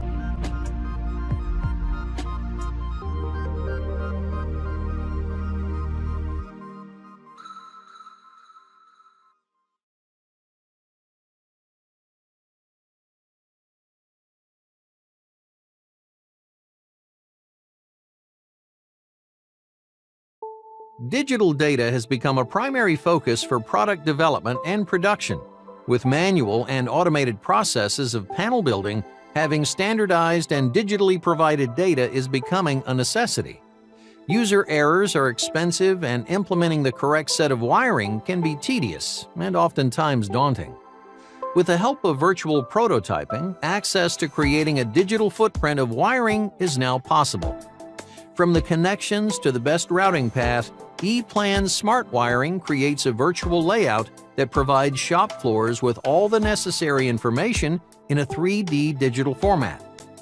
Data can be passed along to different departments seamlessly. Whether it's a manual or fixed installation, wiring information is available to the design department via email. What else can smart wiring do? With the help of a smart device, you can access ePlan Smart Wiring and receive detailed step-by-step instructions for easy implementation. Wiring can be completed without schematics or layouts, and connections can be recorded using the traffic light principle. In addition to creating a transparent guideline, smart wiring also helps avoid mistakes in real time. By running an automatic project comparison, last-minute changes are now possible. Using ePlan Pro Panel, Smart Wiring and eView will give you a 45% time savings in wire preparation and project completion. To learn more about how to save on cost and time through automation, visit us at info.eplanusa.com/wiring 4.0.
Hello, my name is Jeff Kilburn. I'm the Managing Director for ePlan USA, here to give you a quick glance of ePlan software and service. ePlan, along with their sister company Rittal, are part of the Friedhelm Loh Group, $2.6 billion company with over 12,000 employees worldwide. ePlan itself has 1,100 employees across the world, with 58,000 customers using 190,000 ePlan software licenses every day to execute their electrical engineering solutions. ePlan offers a platform of solutions for multiple disciplines that all sit on top of a common data model that then resides in what we call the ePlan project. And this is where the power of and value of the solution is derived. At ePlan, we talk about an ecosystem of industrial automation. This consists of 4 different and distinct business types. There's, of course, the end use or the operator that's putting the automation solution into use. There are the OEMs and system integrators who will build the machines and pull it all together for that end use application. Someone, of course, has to build the electrical panels.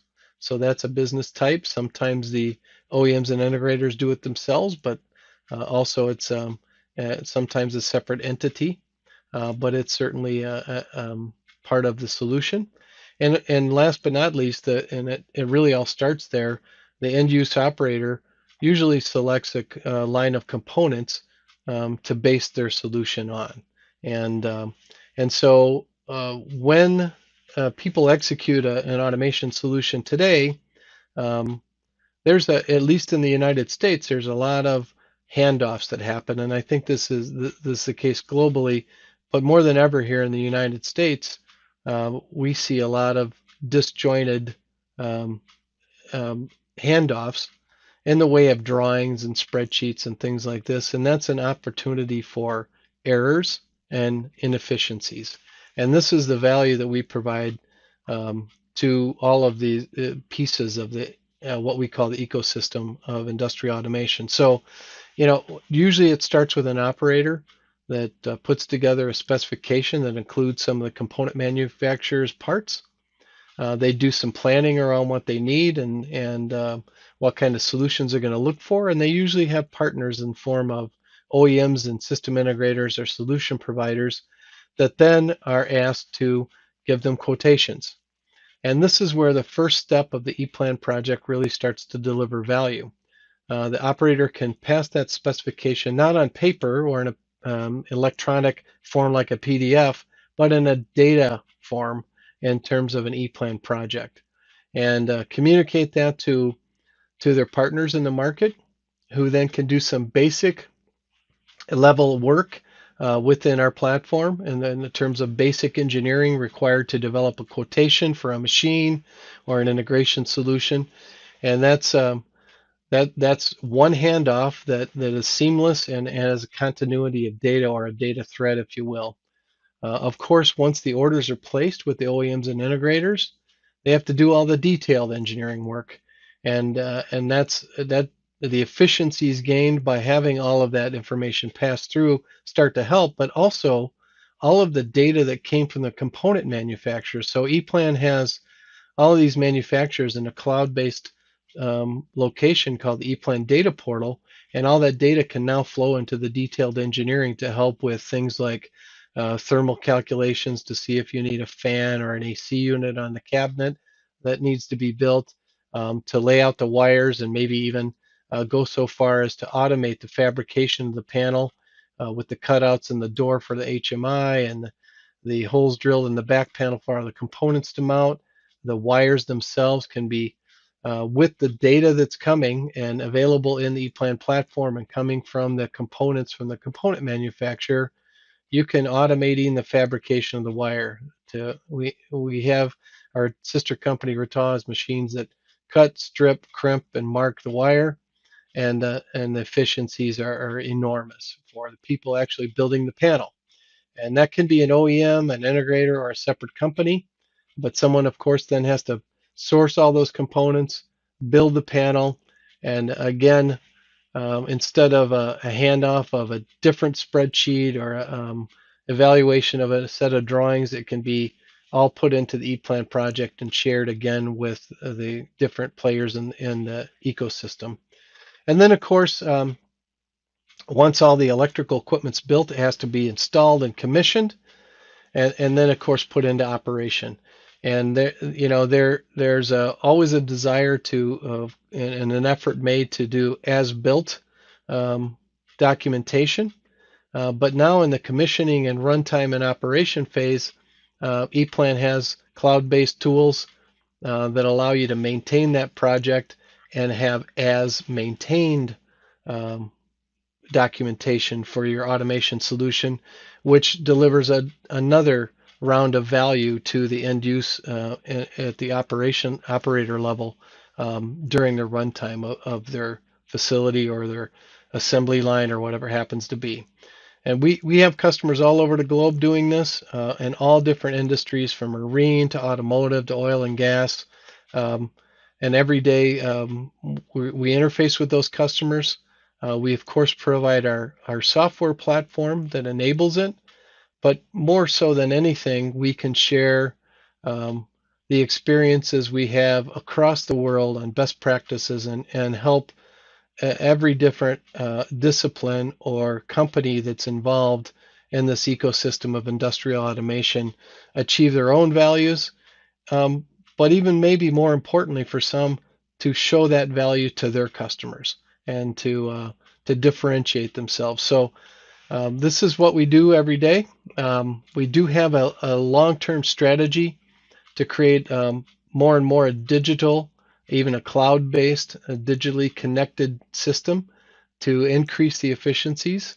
That, of course, involves our software and the data behind it, but all putting it into a digital platform.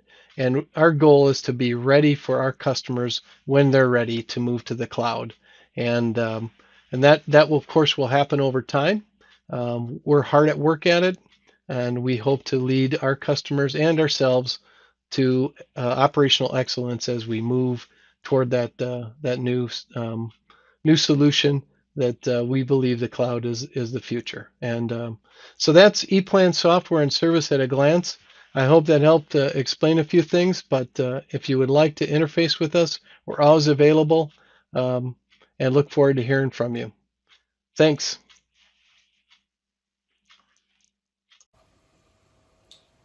Hola, mi nombre es René Knopfel, soy el Technical Business Manager de EPLAN Estados Unidos, y a continuación les presentaré una introducción a EPLAN Software and Service. EPLAN pertenece junto a su compañía hermana Rital, es parte del Friedhelm Law Group, un grupo con más de 2.6 billones de euros en ingresos anuales a nivel mundial. Por su parte, EPLAN cuenta con más de 1.100 empleados presentes en 50 países y con una red de clientes que sobrepasan los 58.000, con más de 190.000 licencias en uso para el desarrollo de soluciones de ingeniería eléctrica y de automatización. EPLAN ofrece una gama de soluciones tecnológicas desarrolladas todas bajo una base de datos en común, la plataforma de EPLAN. Y estos datos se almacenan todos bajo un mismo proyecto, el proyecto de EPLAN. Y es aquí donde radica la ventaja y el valor de nuestras soluciones. Permítame explicarle. Nos enfocamos en lo que llamamos el ecosistema de automatización industrial. Nuestros clientes varían desde los usuarios finales o end users, los fabricantes de equipos originales, OEMs, los integradores de sistemas, los fabricantes de armarios y los fabricantes de componentes. Una realidad que la manera como cada uno de estos actores almacenan y distribuyen la información es a través de hojas de cálculo, a través de bocetos, a través de planos, lo que aumenta la probabilidad de errores y de ineficiencias en el proceso.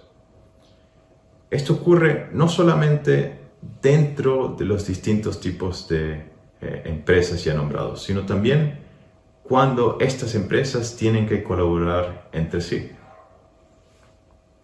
Y aquí EPLAN cumple un valor fundamental. Normalmente el proceso comienza cuando el usuario final, el end user, está en su etapa de planificación y en búsqueda de una solución en el mercado. Él define un conjunto de especificaciones, él define los componentes que se van a utilizar, incluso los fabricantes que se van a utilizar. Después tiene una red de partners en el mercado donde puede buscar distintos tipos de ofertas. Los partners reciben una petición de oferta. En este proceso, este primer paso, es donde el proyecto de EPLAN empieza a añadir valor. El usuario, les explico, el usuario final puede pasar el conjunto de especificaciones. Normalmente se pasa en papel o se pasa en formato PDF, pero en este caso puede pasar ese conjunto de especificaciones, ese conjunto de componentes, toda esa información recopilada al principio, la puede pasar en el proyecto de EPLAN, en una base de datos. El integrador de sistema o el fabricante de equipos originales puede tomar esta base de datos, puede proceder a hacer los distintos niveles de ingeniería básica necesarios para hacer una oferta. Y de esta forma minimizar, digamos, la pérdida de información por transferencia. Y a su vez se garantiza una continuidad de datos y a su vez alimentando el proyecto de EPLAN con más y más información. Siguiente paso es, se gana el proyecto, ¿ya? Entonces los fabricantes de los OEMs, los fabricantes de equipos originales, ¿ya? Pasan a lo que llamamos la ingeniería de detalle. Y es aquí donde se obtiene aún o se ve aún más el aumento de la eficiencia, dado que todos los datos ya almacenados por el usuario final y sobre todo los datos de los componentes se le presentan al ingeniero en una profundidad de datos que le va a ayudar con todas las especificaciones de su diseño. En el caso de EPLAN, EPLAN mantiene un catálogo digital en la nube, donde distintos tipos de fabricantes almacenan y mantienen los datos, no solo de la parte comercial, sino también datos necesarios para la ingeniería básica, para la ingeniería de detalles y para la fabricación o la instalación de los distintos tipos de componentes.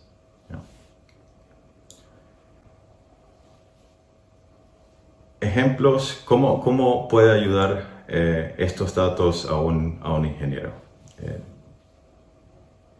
Si vamos a los ejemplos de las calculaciones térmicas, para ver qué unidad de enfriamiento requiero en un armario. Estos datos los provee los componentes, estos datos ya están almacenados en el proyecto y el ingeniero al momento de crear el prototipo en 3D del armario ya puede verificar si está cumpliendo con las reglas de distancias especificadas por el proveedor. Asimismo, puede determinar si las conexiones, el tipo de conexiones o los cables elegidos son soportados por el componente, son los recomendados por el fabricante, e incluso puede llegar a mandar esta información, digamos, una vez que ya se tenga el armario listo en su formato digital, puede mandar esta información a una máquina de CNC para, por ejemplo, hacer las escotaduras para la interfaz HMI, la interfaz hombre-máquina. Se le presenta la información de la ubicación de los orificios de perforación y puede incluso obtener la longitud exacta de los cables, la terminación de los cables. Existen máquinas como la que oferta nuestra compañía hermana Rital, que le permite cortar, aislar, engarzar y marcar los cables, y toda esta información ya está contenida en el proyecto de EPLAN. En caso, por ejemplo, no todos los OEMs hacen el diseño o la fabricación de los armarios, ¿no? En caso de que, por ejemplo, se subcontrate la fabricación del armario, en vez de pasar la información a través de fotos, a través de bocetos, se pasa simplemente el prototipo virtual del armario con toda esta información, con la información relevante para la parte de fabricación, y de esta forma agilizar las operaciones del subcontratista. Y seguimos hablando del mismo proyecto de EPLAN del que empezamos con este ejemplo. Naturalmente, una vez que ya el operador haya recibido la solución y la haya instalado, la hayan puesto en marcha, obtiene el operador una documentación que llamaríamos as design, y empieza el ciclo de vida de, digamos, la línea de ensamblaje. Durante este ciclo de vida hay mantenimientos que se realizan, hay reemplazos de componentes, reemplazos de sistemas que se realizan, y EPLAN ofrece una cantidad de aplicaciones que le permiten al ingeniero de mantenimiento siempre mantener los datos y la documentación que está disponible en el proyecto de EPLAN up to date. De esta forma no solo se tiene los datos o los planos as built, pero también se tienen los datos as maintained. Siempre se tienen los datos actuales. Tenemos clientes alrededor del mundo trabajando de esta forma, desde el sector automotriz, desde oil and gas, en el sector de energía, y todos los días ofrecemos no solo la tecnología, sino también los best practices que hemos acumulado en nuestros 36 años de experiencia. En EPLAN también tenemos una estrategia a largo plazo de continuar innovando, continuar haciendo que el ecosistema sea cada vez más eficientes y permitirle a sus actores diferenciarse por medio de las ventajas que se encuentran hoy en día disponibles con la digitalización en ingeniería. Espero le haya resultado informativo este video. Estamos siempre disponibles en las redes sociales, en todos los distintos canales, y de esta forma me despido. Muchas gracias.